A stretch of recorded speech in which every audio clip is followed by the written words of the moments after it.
வலைத்தமிழ் சேனலை சப்ஸ்கிரைப் செய்து விட்டீர்களா? பயனுள்ள வீடியோக்களை பெற youtube.com/வலைத்தமிழை சப்ஸ்கிரைப் செய்து பக்கத்தில் உள்ள பெல் சிம்பலை கிளிக் செய்யவும். அமுதான தமிழே நீ வாழி, என் ஆவியிலே கலந்து நாவினிலே தவழும் அமுதான தமிழே நீ வாழி. அன்னசத்திரம் 1000 வைத்தல், ஆலயம் 10000 நாட்டல், பின்னருள்ள தர்மங்கள் யாவும் பெயர் விளங்கி ஒளிர நிறுத்தல், அன்ன யாவினும் புண்ணியம் கோடி ஆங்கோர் ஏழைக்கு எழுத்தறிவித்தல். இந்த ஏழைக்கு எழுத்தறிவிக்கிற ஒரு பணியை விட மிகப்பெரிய மேன்மையான பணியாக இப்படிப்பட்ட ஒரு தொண்டு உள்ளத்தோடு, தாய்மை உள்ளத்தோடு, வெள்ளத்தனையது மலர் நீட்டம் மாந்தர்தம் உள்ளத்தனையது உயர்வு என்று உயர்ந்த உள்ளத்தோடு இந்த தர்ஷினி அறக்கட்டளையை சீரும் சிறப்புமாக நடத்தி கொண்டிருக்கின்ற திருமதி சௌமியா அவர்களே, நல்லதோர் வீணை செய்தே அதை நலங்கட புழுதியில் எறிவதுண்டோ, சொல்லடி சிவசக்தி என்னை சுடர்மிகு அறிவுடன் படைத்து விட்டாய், வல்லமை தாராயோ இந்த மாநிலம் பயனுற வாழுதற்கே என்பான் பாரதி.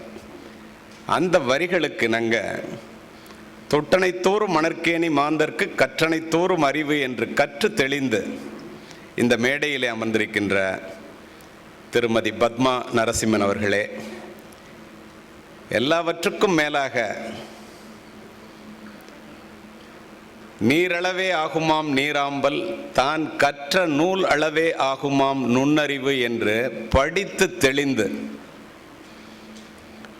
கிட்டத்தட்ட எல்லோருமே 50 வயதை தாண்டியவர்களாக இப்படி ஒரு சமூக சிந்தனையோடு what we have done for ourselves will die with us and what we have done for others will remain and it is immortal என்பதற்கு நாங்கள் இங்கே அமர்ந்திருக்கின்ற இந்த தர்ஷினி இயக்கத்தை சேர்ந்த பெரியோர்களே, நான் உங்கள்கிட்ட பார்க்குறது என்னென்னா, அங்கே வந்தோன்னே என் மனசில் பட்டது, being a positive role model is the fastest and most powerful way to teach youngsters, students or people, because people do not hear your words as deeply as they feel your actions. நம்ம என்ன செய்கிறோமோ அதை தான் இந்த பிள்ளைங்க செய்வாங்களோ ஒழிய நம்ம சொல்கிறத அந்த அளவுக்கு ஏற்றுக்கிறது இல்லை யாரும். இதை இப்போ இவங்களுக்காக பேச வந்த நான் உங்களுக்காக ஒன்று சொல்லணும்னு நினைக்கிறேன். ஏன்னா நான் என்ன சொல்ல வரேனோ அதை நீங்கள் செய்கிறீங்க, அதனால சொல்லணும்னு நினைக்கிறேன். இந்த இடத்துல உட்கார்ந்துருக்கிற பெண்கள் மட்டும், பெரியோர்கள் மட்டும், நான் உங்கள்கிட்ட இப்போ சொன்னேன், நீங்கள் என்ன செய்கிறீங்களோ அதை தான் அவங்க செய்வாங்க. நீங்கள் சொல்கிறத அந்த அளவுக்கு ஏற்றுக்க மாட்டாங்க. அதை நீங்கள் ப்ரூவ் பண்ணியிருக்கீங்க. அதுக்காக சொல்கிறேன் உங்கள்கிட்ட, நீங்கள் எல்லாருமே நான் சொல்கிறத செய்யுங்க. இப்போ you please raise up your hand all, அதை நீங்கள் இல்லை அவங்க பெரியவங்க மட்டும். Please touch your forehead, please touch your nose tip, please touch your cheek. இப்போது நான் ப்ளீஸ் டச் யுவர் சீக்னு சொன்னேன். நீங்கள் எல்லாருமே நான் செஞ்சதை தான் செஞ்சுருக்கீங்களே ஒழிய நான் சொன்னதை ஒருத்தர் செஞ்சாங்கன்னு நினைக்கிறேன், யாருமே செய்யலை. இப்போ இதை எதுக்கு சொல்கிறேன்னா, நம்ம பிள்ளைகளாக இருக்கட்டும், நீங்கள் பண்ணுற இயக்கமாக இருக்கட்டும், சௌமியா மேடமாக இருக்கட்டும், அல்ல பத்மாவதி மேடமாக இருக்கட்டும், அல்ல இங்கே உட்காந்துருக்கிற அத்தனை பேராக இருக்கட்டும், நீங்கள் அப்படி செஞ்சதுனால அவங்க அத்தனை பேரும் அதை அப்படியே ஃபாலோ பண்ணியிருக்கிறாங்க. நூற்றுக்கணக்கான கல்லூரிகளிலே உலகம் முழுவதும் மேடையில் ஏறுபோம் நான். ஆனால் இந்த பிள்ளைகள் ஒரு தாயுள்ளத்தோடு ஒவ்வொருத்தரையும் அழைச்சிட்டு வந்து அவங்க சௌமியா மேடம் இன்ட்ரடியூஸ் பண்ணதும், அவங்க பத்மா மேடம் என்கிட்ட உட்காந்து சொன்னது, என்னை அழைக்க வந்தாங்க, உங்கள் பேர் நான் மறந்துட்டேன், ஹேமா மேடம். ஒவ்வொருத்தரும் பழகிறத பார்த்தா உங்கள்கிட்ட இது எனக்கு ஒரு பெரிய ஆச்சரியமாக இருக்குது. நான் காவல்துறை அதிகாரி, எனக்கு வியந்து போய் நிற்கிறேன். வாழ்க்கையினுடைய உண்மையான அர்த்தம் என்பதை தெரிந்து கொண்டவர்களாகவே உங்களை நான் பார்க்கிறேன். இதயபூர்வமாக பாராட்டுறவங்க. இப்போ என்ன பேசணும்னு கேட்டேன்,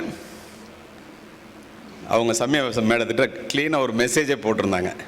நான் அவங்ககிட்ட பேசினது, நான் செஞ்சது எல்லாத்தையும் அவங்க இவ்வளோ அப்படியே நினைவோட சொல்லுவாங்கன்னு நான் நினைக்கவே இல்லை. எனக்கு பெரிய ஆச்சரியம். எந்த அளவுக்கு ஒரு நல்ல தலைமையின் கீழ் நீங்கள் எல்லாரும் ஒரு வேலை பார்க்குறீங்க அப்படிங்கிறதே, அல்லது படிச்சிருக்கீங்கிறதே மிகப்பெரிய ஒரு செய்தியாகவே நான் நினைக்கிறேன்.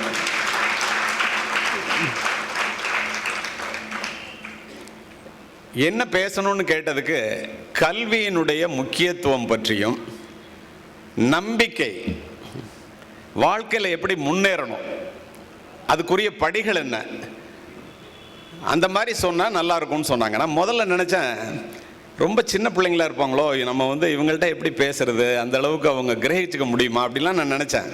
ஆனால் இங்கே வந்து பார்த்தா ஒரு PhD ஆசிரியர்கள், பல ஒரு பெரிய இன்டலெக்சுவல்ஸ் மத்தியில் நான் உட்கார்ந்துருக்கிறதா ஃபீல் பண்ணுறேன். அதான் உண்மை.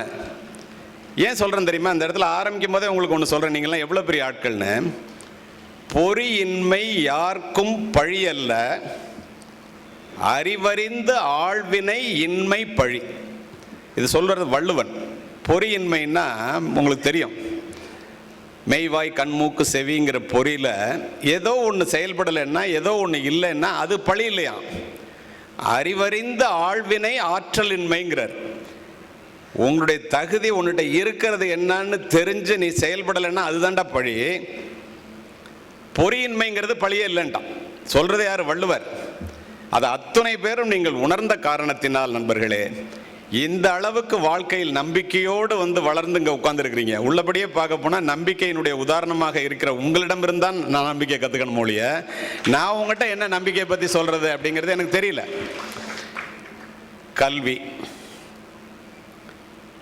படித்தவர்கள், படிக்காதவர்கள், ஏழைகள், பணக்காரர்கள், உயர்ந்தவர்கள், தாழ்ந்தவர்கள், யாராக இருந்தாலும் ஒருவரை ஒருவர் பார்க்கும்போது என்ன கேட்குறோம்? புள்ள என்ன அப்படி படிக்குது? நான் உங்களை வந்து முழுமையாக கல்லூரிகளில், பல்கலைக்கழகங்களில் என்ன பேசுகிறனோ அதை தான் உங்கள்கிட்ட பேசணும்னு நான் முடிவு பண்ணியிருக்கேன். என்ன காரணம்னா, அந்த அளவுக்கு நீங்கள் முழுமையான தகுதியுடையவர்கள் என்பதை தெரிந்த பிறகு எனக்கு ரொம்ப மகிழ்ச்சியாக இருக்கு.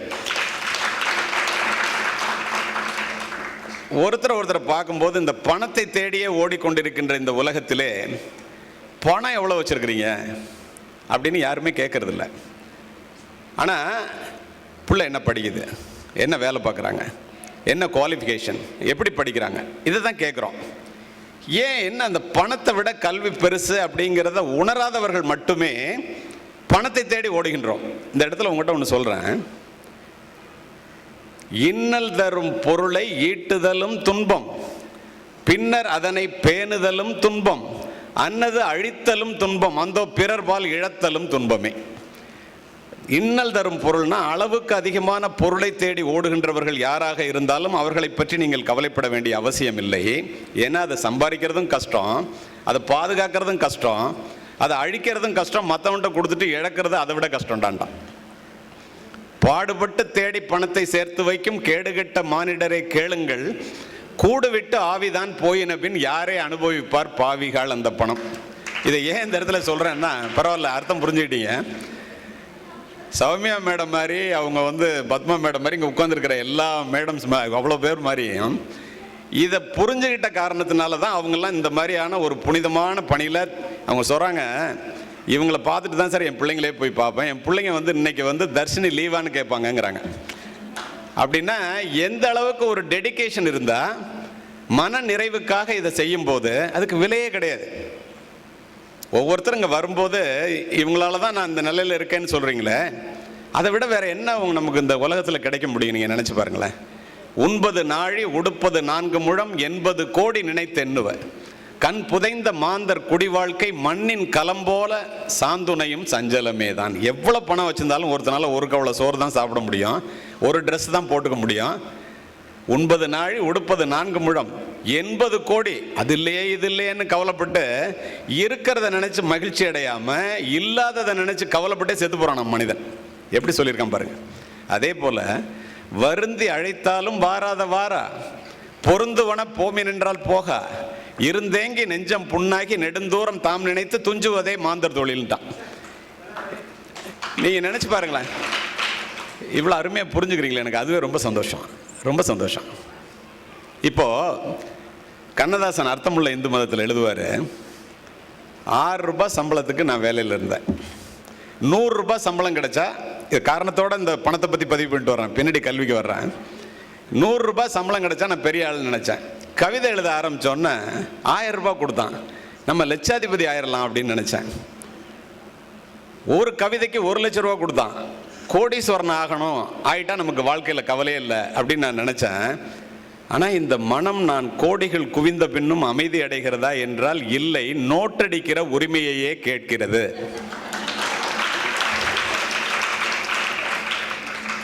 அதை எழுதிட்டு எழுதுவார், செல்வம் என்பது சிந்தையின் நிறைவே. இதில் வேதாத்ரி மகரிஷி சொல்லுவார், இந்த மனிதர்களை பற்றி எனக்கு புரிஞ்சுக்கவே முடியல. இள வயதில் பணம்னு பணத்தை தேடி ஓடுறான், வயதான பிறகு சம்பாரித்த பணத்தெல்லாம் செலவு பண்ணி முதல்ல ஆரோக்கியத்தை இழந்து பணத்தை தேடுறவன், அதுக்கப்புறம் பணத்தை இழந்து ஆரோக்கியத்தை தேடுறான். இன்றைக்கு வாழ வேண்டிய வாழ்க்கையை வாழ மாட்டேங்கிறான், நாளைக்கு என்ன செய்யணும்னு நினச்சி நிகழ்கால வாழ்க்கையை இழந்து விடுகிறார்களே என்பார். தலாய் லாமா சொல்லுவார், இந்த மனித பிறவி தான் எனக்கு புரியாத பிறவி.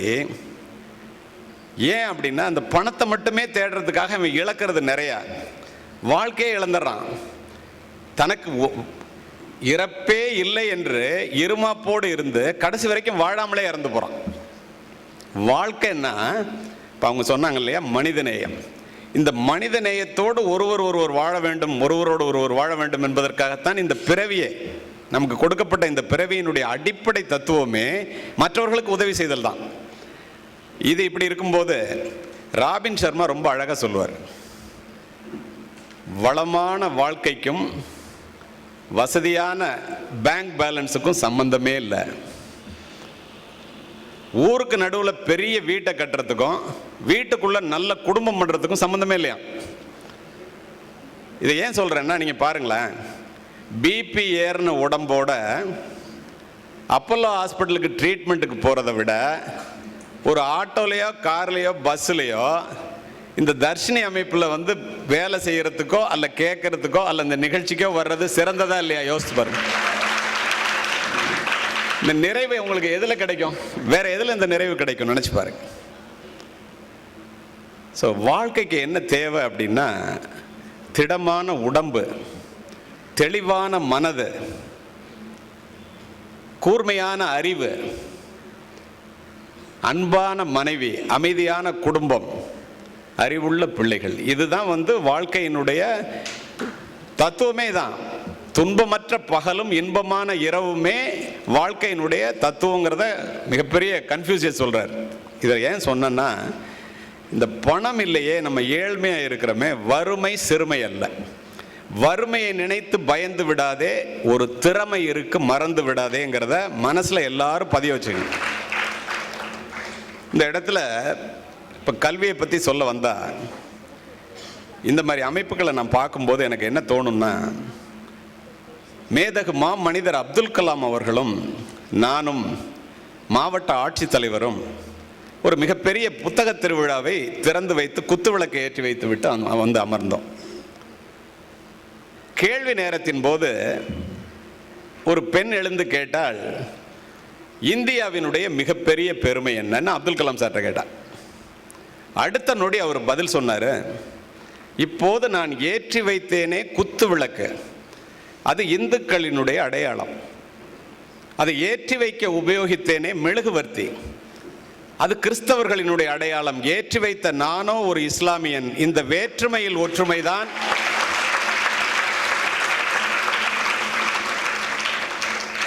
இந்தியாவினுடைய மிகப்பெரிய பெருமையினர். நீங்க பாருங்களேன், பாரதி என்ன சொன்னாரு? ஜாதி மதங்களை பாரோம் உயர் ஜென்மம் இத்தேசத்தில் எய்தினராயின் வேதியராயினும் ஒன்றே அல்ல வேறு குலத்தினராயினும் ஒன்றே சொன்னது பாரதி.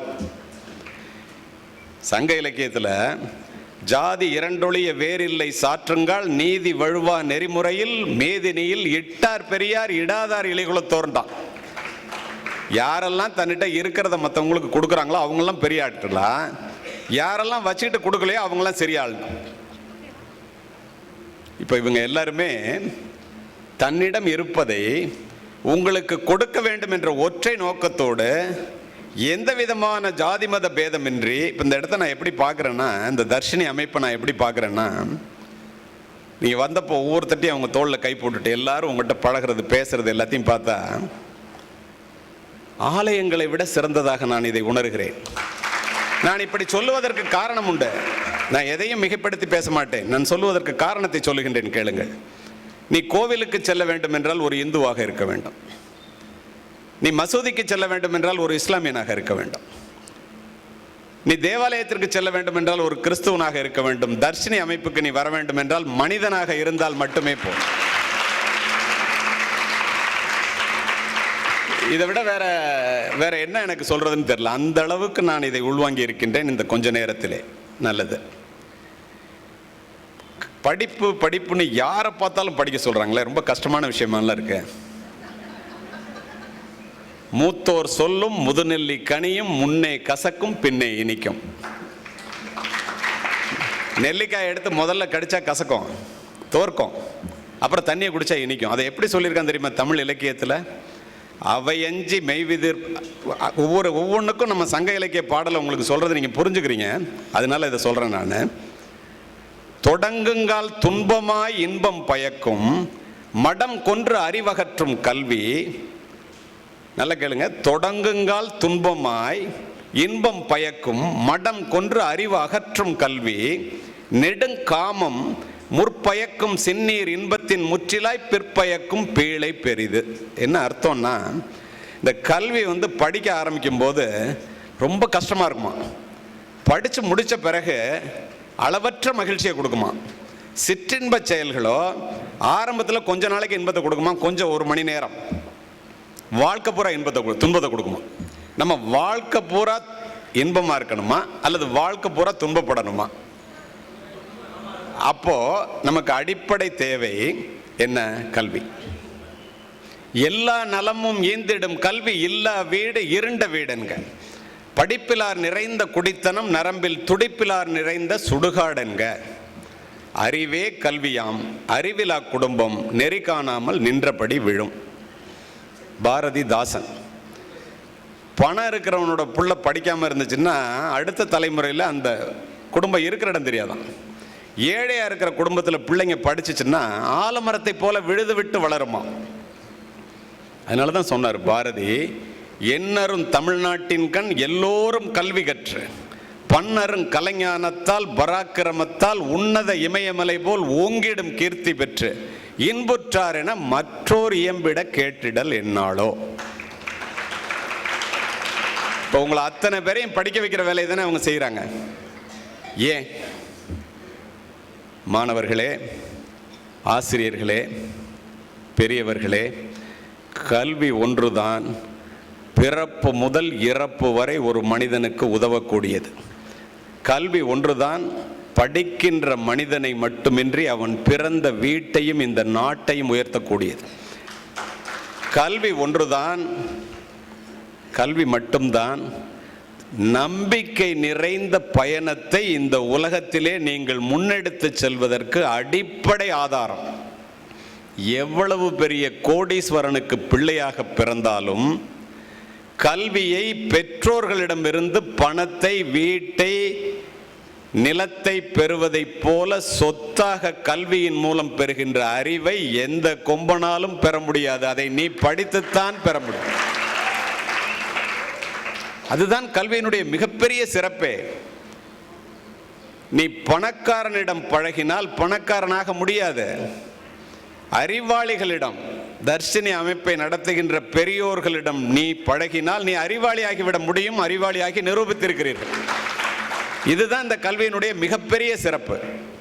இந்த உண்மைகளை உணர்ந்த காரணத்தினால் தான் நண்பர்களே, படிக்காமல் இருப்பதை விட பிறக்காமல் இருப்பதே மேல் சொன்னவன் பேரறிஞன் பிளேட்டோ. இந்த உலகையே மாற்றக்கூடிய ஒரு ஆயுதம் உண்டு. அந்த ஆயுதத்தினுடைய பெயர் கல்வி. Nelson Mandela. படிக்க தெரியாத மந்திரியாக இருப்பதை விட படிக்க தெரிந்த தர்ஷினி அமைப்பிலே இருக்கின்ற மாணவர்களாக இருப்பது வாழ்க்கையிலே மிகப்பெரிய மேல். அதானே உண்மை.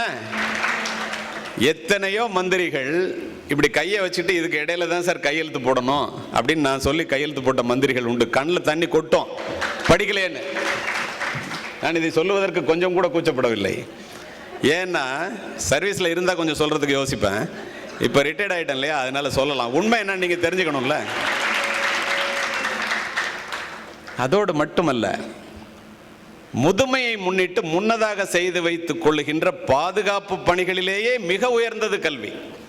இதை சொல்றவன் மாமேதை அரிஸ்டாட்டில், பெற்ற பிள்ளை கைவிட்டாலும் கற்ற கல்வி கைவிடாது. மகாத்மா காந்தி. ஏன் படிக்கணுங்கிறதுக்காக இவ்வளவு சொல்றேன் நான் உங்ககிட்ட. ரஷ்ய புரட்சிக்கு பிறகு செஞ்சதுக்கத்திலே நின்று லெனின் உரையாற்றி கொண்டிருந்தான்.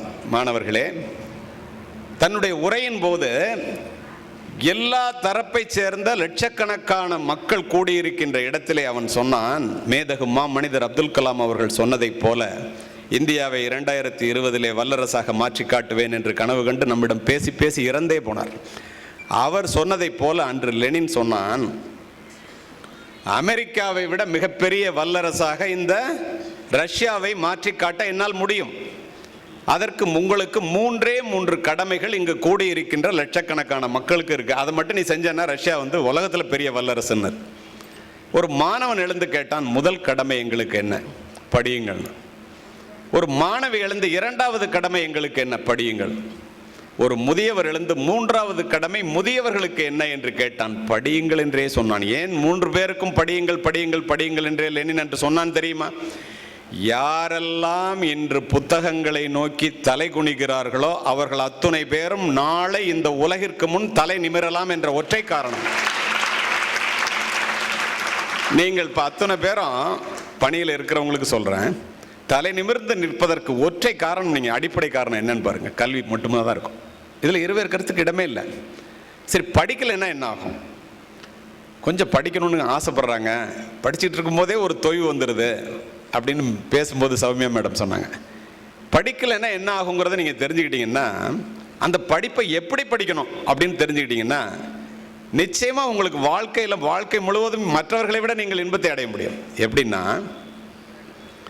சிறு வயதிலேயே கல்வி கற்பதற்காக உங்களை நீங்கள் வருத்தி கொண்டீர்களே ஆனால் வாழ்க்கை முழுவதும் இன்பமாகிவிடும். சிறு வயதிலேயே உங்களை நீங்கள் இலகுவாக்கி கொண்டீர்களே ஆனால் வாழ்க்கை முழுவதும் துன்பமாகிவிடும். இன்னும் புரிகிற மாதிரி சொல்லணும்னா நண்பர்களே, இளமைக்கு நீ வேலைக்காரனாக இருந்தால் முதுமைக்கு எஜமானனாக இருக்கலாம்.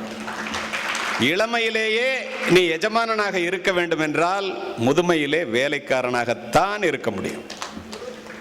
யோசித்து பாருங்க. கையெழுத்து போடக்கூட கல்வி அறிவு இல்லாமல் உங்கள் கட்டை விரல் முத்திரையில் கதைகளெல்லாம் நடக்குது அடிம்பார் பட்டுக்கோட்டை கல்யாண சுந்தரம். படிக்காதனால. அதோட மட்டும் இல்லை, இதை விட அழகா தோழர் ஜீவா சொல்லுவார், படிக்கலைன்னா என்ன ஆகும்னு. காலுக்கு செருப்பும் இல்லை, கால் வயிற்று கூழும் இல்லை, பாலுக்கு உழைத்தோமடா பசையற்று போனோமடா. உடல் உழைப்பை மட்டுமே நம்பி மாடாய் உழைத்து ஓடாய் தேய்ந்து போகின்ற கோடிக்கணக்கான நபர்களில் படிக்கலைன்னா நீங்களும் ஒருத்தர் ஆயிடுவீங்க. மாற்றமே இல்லை. இன்னும் அழகா பாரதி சொல்வார், கால் வயிற்று கஞ்சி இல்லார், இதன் காரணம் என்னதுன்னா அறிவும் இல்லார். கால் வயிற்று கூட அந்த பசங்களுக்கு கஞ்சி இல்லை. இதுக்கு ஒரே காரணம், இவன் சின்ன வயசுல ஒழுங்கா படிக்காதது தான். அந்த அறிவு கூட இவனுக்கு இல்லை, இவனை எப்படா மாத்துறதும்பார். நீங்க நினைக்கலாம், படித்தவர்கள்லாம் எல்லாரும் ரொம்ப நல்லா இருக்காங்களா? படிச்சுட்டு வேலை இல்லாமல் இருக்கிறாங்களே, என்ன காரணம்? இவர் படிப்புன்னு சொல்கிறாரே அப்படின்னு நீங்கள் நினைக்கலாம். ஒன்று தெரிஞ்சுங்க, இந்த இடத்துல ஒன்று சொல்கிறேன். கல்வி பணம் சம்பாதிப்பதற்காக மட்டும் உள்ள ஒரு கருவி அல்ல. கல்வியினுடைய பொருள் கடலளவு பெரியது. ஒரு பாதிரியார் ரோட்டில் நடந்து போகிறார். ஒரு 8 வயசு உள்ள பையன் அழுதுகிட்டு நிற்கிறான். நடந்த சம்பவம்.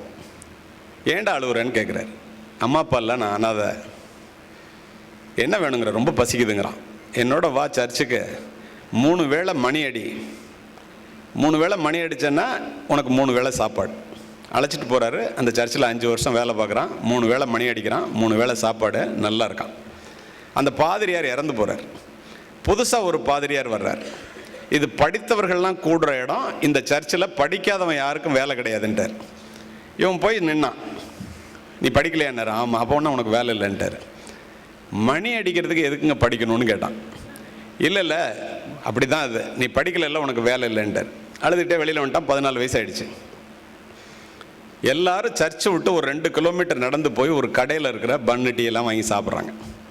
இவன் போய் தேவை இருக்கும்போது தேடல் வரும் இல்லையா, அந்த கடைக்காரன்ட்ட சொல்கிறான், எனக்கு வழியே இல்லை, உன்னுடைய பொருளெல்லாம் கூட 2 கிலோமீட்டர் நடந்து வர்றாங்க, நான் வாசல்லையே கடை போடுறேன், வர்ற லாபத்தில் எனக்கு கொஞ்சம் கூட போதுங்கிறான். நல்ல ஐடியாவாக இருக்கேன்னு அவன் கொடுத்துட்டான். அதே மாதிரி செய்கிறான். எங்கெல்லாம் 10 கிலோமீட்டருக்கு இடையில கடை இல்லையோ அங்கெல்லாம் கடை போடுறான். 10 வருஷத்தில் 1 கோடி ரூபா பணம் சம்பாதிச்சிடறான் பிஸ்னஸ்.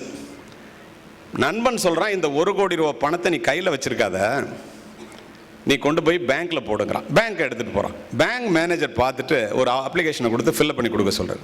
அதெல்லாம் எனக்கு தெரியாதியா, நீயே ஃபில்லப் பண்ணுங்கிறான். கையெழுத்து போட சொல்கிறாரு. அதெல்லாம் எனக்கு தெரியாதியா, நான் கை நாட்டுங்கிறான்.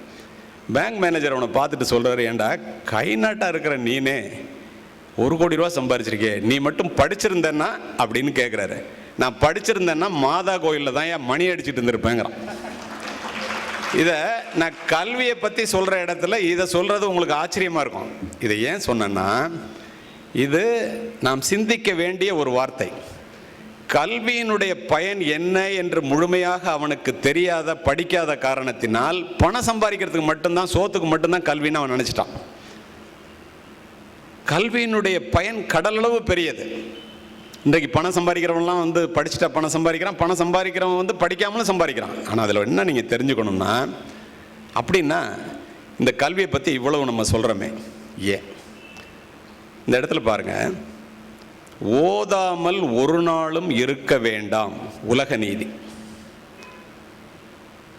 இளமையில் கல், ஆத்திச்சூடி. இதை இப்படி சொல்கிறாங்க. அங்கே அவன் படிக்கலைன்னா சோறு கிடைக்கலையே, படிச்சிருந்தாக்கா நான் சோத்துக்கு மட்டும்தான் உதவுங்கிறான். இப்போ இந்த இடத்துல நம்ம புரிஞ்சுக்க வேண்டியது என்னென்னா, எல்லாருமே படிச்சுட்டு வேலை இல்லாமல் இருக்கிறாங்களே, இந்த கல்வி எப்படி இருந்தால் நல்லது? இந்த 2ஆம் தேதி பிப்ரவரி மாதம் அட்லாண்டாவில் பேசுகிறதுக்காக போகும்போது அமெரிக்காவில் உள்ள ஒரு பெரிய என்ஜினியர் வீட்டில் நான் தங்கியிருந்தேன். நான் அந்த வீட்டை பார்த்தேன். எஸ்பி பங்களா கலெக்டர் பங்களாவோட பெருசாக இருந்துச்சு. எனக்கு ஆச்சரியம். நான் கேட்டேன், தம்பி இது சொந்த பங்களாவா அல்லது நீங்கள் வாங்கினதான்னு கவர்மெண்ட்டில் கொடுத்ததான்னு கேட்டேன். இல்லை சார், இது என்னோடய ஓன் பங்களான்னு. இந்திய இது என்ன விலைன்னு கேட்டேன். சார் டாலர்லையா கரன்சிலையான்னு கேட்டேன். இல்லை இந்திய ரூபாய்க்கே சொல்லுங்களேன் அப்படின்னேன். 27 கோடி ரூபாய்ன்னு. நல்லா கவனமாக கேளுங்க. இந்த காரு இது BMW காரு சார், இந்தியாவில் வந்து இது ஹை எண்டு, அதனால 3 கோடி ரூபா அப்படின்னு. உன்னோட சம்பளம் அப்படின்னேன் 2 கோடி ரூபான்னு. நான் கேட்டேன், வருஷத்துக்கா மாதத்துக்கான? மாதத்துக்கு சார்ண்ணா. நீ என்ன படிச்சிருக்கேன்னு? யூஜி இங்கே படித்தேன் சார், பிஜி வந்து அமெரிக்காவில் படித்தேன், இங்கேயே டாக்டரேட் பண்ணேன். அப்போ நான் கேட்டேன், தம்பி என்ஜினியர் படித்தவன் நிறைய பேர் வேலை இல்லாமல் இந்தியாவில் இருக்கான், நீங்களும் அதே என்ஜினியரை படிச்சுட்டு தான் இங்கே வந்திருக்கிறீங்க. செக்ரட்டரியேட்டில் ஸ்வீப்பர் வேலைக்கு ஆள் எடுக்கணும்னு சொல்லி போடுறான், அதுக்கு ஒரு 100கணக்கான என்ஜினியர் அப்ளை பண்ணுறான். ஆனால் நீங்கள் வந்து இவ்வளோ பெரிய ஸ்தானத்தில் இருக்கிறீங்களே, 2 பேர் படிப்பு ஒன்று தானே அப்படின்னு அவன் சிரிச்சுக்கிட்டே சொன்னான். My dear commissioner sir, here they are producing engineers, in India you are producing only engineering கிராஜுவேட்ஸ்னு.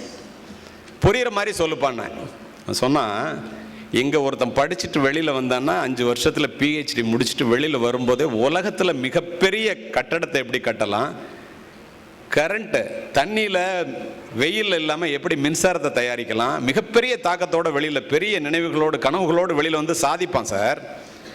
நம்ம ஊரில் 50 சப்ஜெக்ட் இருக்குன்னா 30 சப்ஜெக்டை அரியர்ஸ் வச்சு ஒவ்வொரு சப்ஜெக்டாக பாஸ் பண்ணி 5 வருஷம் கழித்து படிக்க முடிய வேண்டியதை 10 வருஷத்தில் முடிச்சு ஒரு சர்டிஃபிகேட்டை வாங்கிட்டு நானும் என்ஜினியர், இந்த வடிவேல் ஒரு படத்தில் நானும் ரவுடி மேல அந்த மாதிரி சொல்லிட்டு தெரியுறான் சார். அது படிப்பு இல்லை சார், இதுதான் படிப்பு. எவ்வளவு உண்மை பாருங்க. அப்போது சரியாக படிப்பை வந்து எவன் முழுமையாக படிக்கிறானோ அவனுக்கு வாழ்க்கையில் இருக்கு. இப்போ நான் இதை சொன்னோன்னா, நான் இலக்கியம் படித்தவனல்லவா, எனக்கு என்ன ஞாபகம் வந்துச்சுன்னா, காண மயிலாட கண்டிருந்த வான்கோழி தானும் அதுவாக பாவித்து தானுந்தன் பொல்லா சிறகை வெறி தாடினார் போலாம் கல்லாதான் கற்ற கவி. இப்போ ஒரு மயில் ஆடுறதை பார்த்துட்டு வான்கோழி தோகை விரிச்சு நானும் மயில் தான் நான் எவ்வளோ கேவலமாக இருக்கும். அப்போது அவனும் டிகிரி வச்சுருக்கான், நானும். இப்போ சுந்தர் பிச்சை உங்களுக்கு தெரிஞ்சிருக்கும், கூகுளோட CEO, சத்யநாதல்லா மைக்ரோசாஃப்டோட CEO, 130 கோடி சம்பாதிக்கிறான். இந்த தமிழ்நாட்டிலேருந்து போனவன், இந்தியாவிலேருந்து போனவன். ஏன் அவனால் மட்டும் அப்படி சாதிக்க முடியுது? அப்போது கல்விங்கிறது முழுமையாக பொருள் புரிந்து படித்து அதை மற்றவர்களுக்கு சொல்ல தெரிந்து அதனுடைய அர்த்தத்தை அடிப்படையாக புரிந்து கொண்டு என்றைக்கு கேட்டாலும் மனதிலே தங்கும்படி படிக்கின்ற கல்வியை வைத்திருப்பவர்கள் வாழ்க்கையிலே தோற்பதே இல்லை. சும்மா டிகிரியை வாங்கிட்டு போனாக்கா அது படிப்பு இல்லைங்கிறான். இதை எதுக்கு உங்கள்கிட்ட சொன்னேன்னா, இவ்வளவு சிரமப்பட்டு படிக்கின்ற நீங்கள் எப்படி படிக்க வேண்டும்? 6 மாதத்துக்கு முன்னாடி டெல்லியில் நீட் தேர்வில் இந்தியாவில் ஃபஸ்ட்டு வந்த கல்பனா குமாரி அப்படிங்கிற ஒரு பொண்ணையும், ஜேஇஇ என்று சொல்லப்படுகின்ற ஐஐடிக்கான தேர்வில் மெயினில் பாஸ் பண்ணி அட்வான்ஸில் இந்தியாவில் முதல்ல வந்த பிரணவ் கோயல் அப்படிங்கிற ஒரு பையனையும் ப்ரைஸ் கொடுக்குற சூழலில் ஒரு சீஃப் செக்ரட்டரி நானும் இருந்தோம். எனக்கு ஒரு ஆச்சரியம், எப்போ நம்ம தமிழ்நாட்டில் இவ்வளோ அறிவாக இருக்காங்க, அந்த 2 பேரும் வேறு, அது கூட என்னால் ஒத்துக்க முடியல, வேறு ஸ்டேட்லேருந்து வந்து இப்படி பண்ணுறானுங்களே அப்படின்னு சொல்லிட்டு தனியாக கூப்பிட்டு வச்சு கேட்டேன் நான், எப்படி இந்தியாவில் ஃபஸ்ட் வர முடிச்சு? அந்த பொண்ணு கல்பனா குமாரிங்க 720 மதிப்பெண்களுக்கு 691 மதிப்பெண்கள் பெற்று இந்தியாவில் ஃபஸ்ட் வந்திருக்கு. இந்த அபினவ் கோயல்ங்கிறவன் அட்வான்ஸ் வந்து 360 மார்க்குக்கு தெரிஞ்சிருக்கும் உங்களுக்கு. இந்த 300 மெயின் பாஸ் பண்ணால் தான் அட்வான்ஸ் போக முடியும். 10 லட்சம் பேர் எழுதுறாங்க, 2,40,000 பேருக்கு தான் கிடைக்கும் அட்வான்ஸ். அந்த அட்வான்ஸ் எழுதுறதுக்குரிய வாய்ப்பு, அந்த எழுதுறதுல 50,000 பேர் தான் செலக்ட் பண்ணுவாங்க, ஏன்னா 50 ஐஐடி தான் இருக்கு. அப்போ அவன் 360 மார்க்குக்கு 337 மார்க் வாங்கி இந்தியாவில் ஃபஸ்ட் வந்திருக்கான். நான் கேட்டேன், எப்படி அது சாத்தியப்படுச்சுன்னு. என்ன சொன்னாங்க தெரியுமா? 10th 11th 12th 2 பேரையும் தனித்தனியாக கேட்குறேன். 3 வருடமாக செல்போனை தொட்டதில்லை,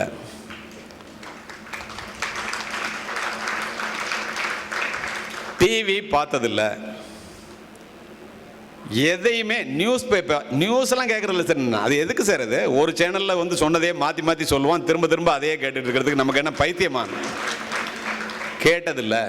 ஒரு நாளைக்கு 9 மணி நேரம் படித்தேன் என்று கல்பனா குமாரியும் 10 மணி நேரம் படித்தேன் என்று அபினவ் கோயலும் சொல்கிறோம். இப்போ இது எங்கே இருக்கு சூட்சமம் பாருங்க. நம்ம மக்கள் எங்கே தவறுன்ட்டு நம்ம பிள்ளைங்க அப்படி படிக்குதா பாருங்க. ஓட்டப்பந்தய மைதானத்திலே ஒருவன் வெற்றி கோட்டை குறைந்த நேரத்திலே கடக்கிறான் என்றால் அவன் பயிற்சி மைதானத்திலே அதிக வியர்வை சிந்தியவனாகத்தான் இருக்க முடியும். இந்தியாவில் ஒருத்தன் ஃபர்ஸ்ட் வர்றான் அப்படின்னா மற்றவங்கெல்லாம் தூங்கும் போது கண் விழித்து படித்தவனாக மட்டுமே இருக்க முடியும். நினைச்சு பாருங்களேன், இது எங்க இருக்கு? நமக்கும் நேரம் இருக்கு, நமக்கும் படிக்கணுங்கிற ஆர்வம் இருக்கு, எங்க தவறோம்னு பாருங்க. சரி, அதனாலதான் இளமையில் கல் அப்படின்னுச்சு ஆத்திச்சூடி. என்னும் எழுத்தும் கண்ணனத்தகும் கை பொருள் தன்னில் மெய் பொருள் கல்வி கொன்றை வேந்தன். பொருள் சொல்ல வேண்டியதில்லை, உங்களுக்கு புரியும்னு நினைக்கிறேன். என்னென்ப ஏனை எழுத்தென்ப இவை இரண்டும் கண்ணென்ப வாழும் உயிர்க்கு வள்ளுவன். கேடில் விழுச்செல்வம் கல்வி ஒருவருக்கு மாடல்ல மற்றையவைண்டாம்.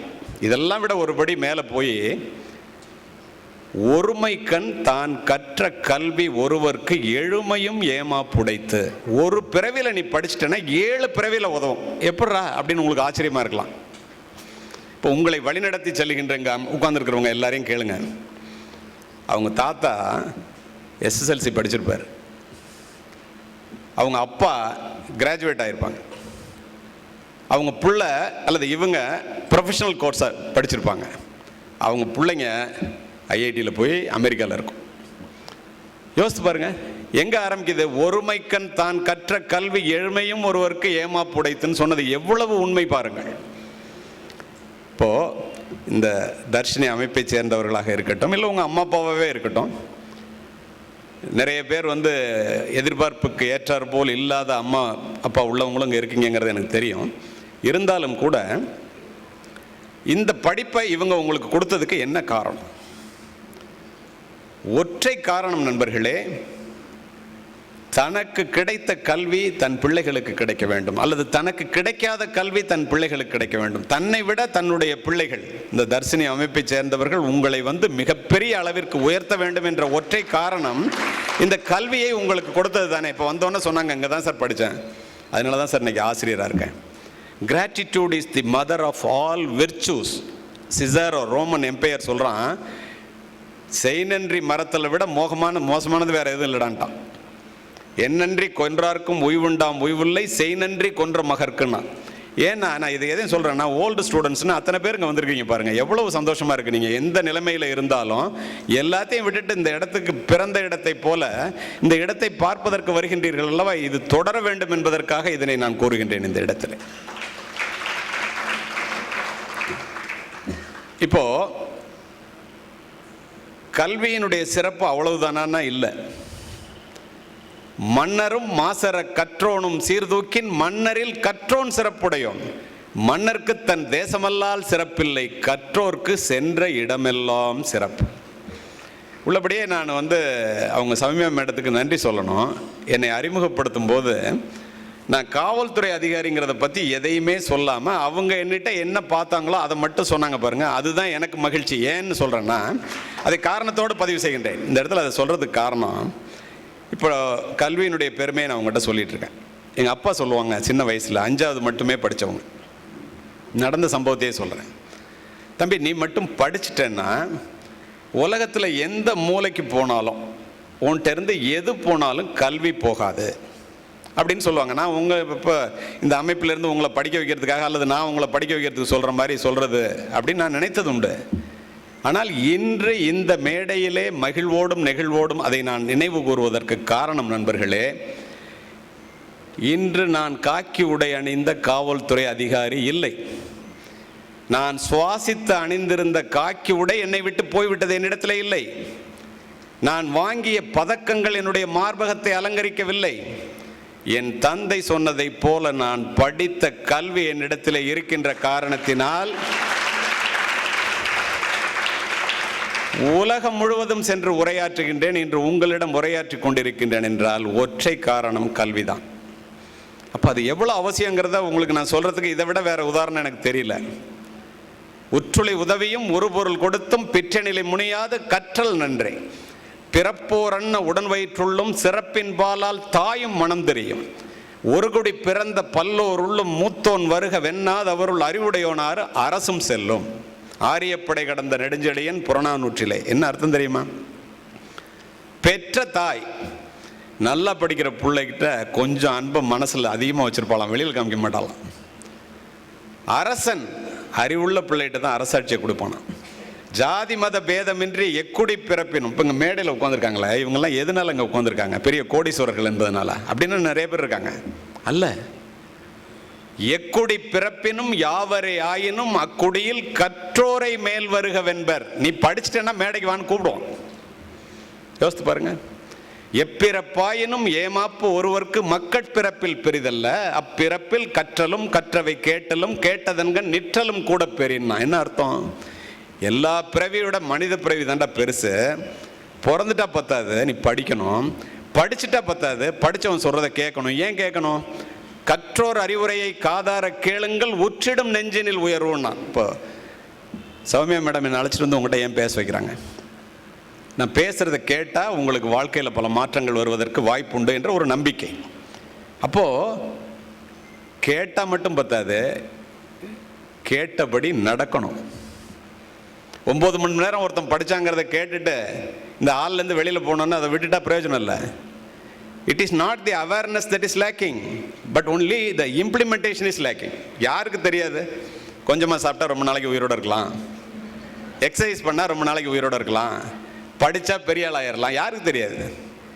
The problem is only implementation. யாரெல்லாம் அதை இம்ப்ளிமெண்ட் பண்ணுறீங்களோ அவங்களாம் பெரிய ஆள், அவ்வளோதான். அதோட மட்டும் இல்லை, இப்போ கல்வியை பற்றி உங்களுக்கு இவ்வளோ சொல்லிட்டு வரேன்னு, நம்மை போன்றன்னு ஏன் சொல்கிறேன்னு தெரியுமா? மிக சாதாரணமான ஏழை குடும்பத்திலிருந்து வந்தவன் நான். நம்ம மாதிரி ஏழை பிள்ளைங்க ஏன் படிக்கணும்? என்ன காரணம் தெரியுமா? பணக்காரர்களுடைய மாளிகையிலே பிறக்கின்ற பிள்ளைகளினுடைய கால்களை கூட தாங்குவதற்கு தோள்கள் காத்திருக்கின்றன. நான் பணக்காரன் சொல்கிறது இங்கே உள்ள பணக்காரங்கல்ல, டாடா, பிர்லா, அம்பானி, அதானி. ஒரு புள்ள பிறந்துச்சுன்னா 4 வேலைக்காரன் தூக்கி தோளில் வச்சுட்டு கொஞ்சுவான்.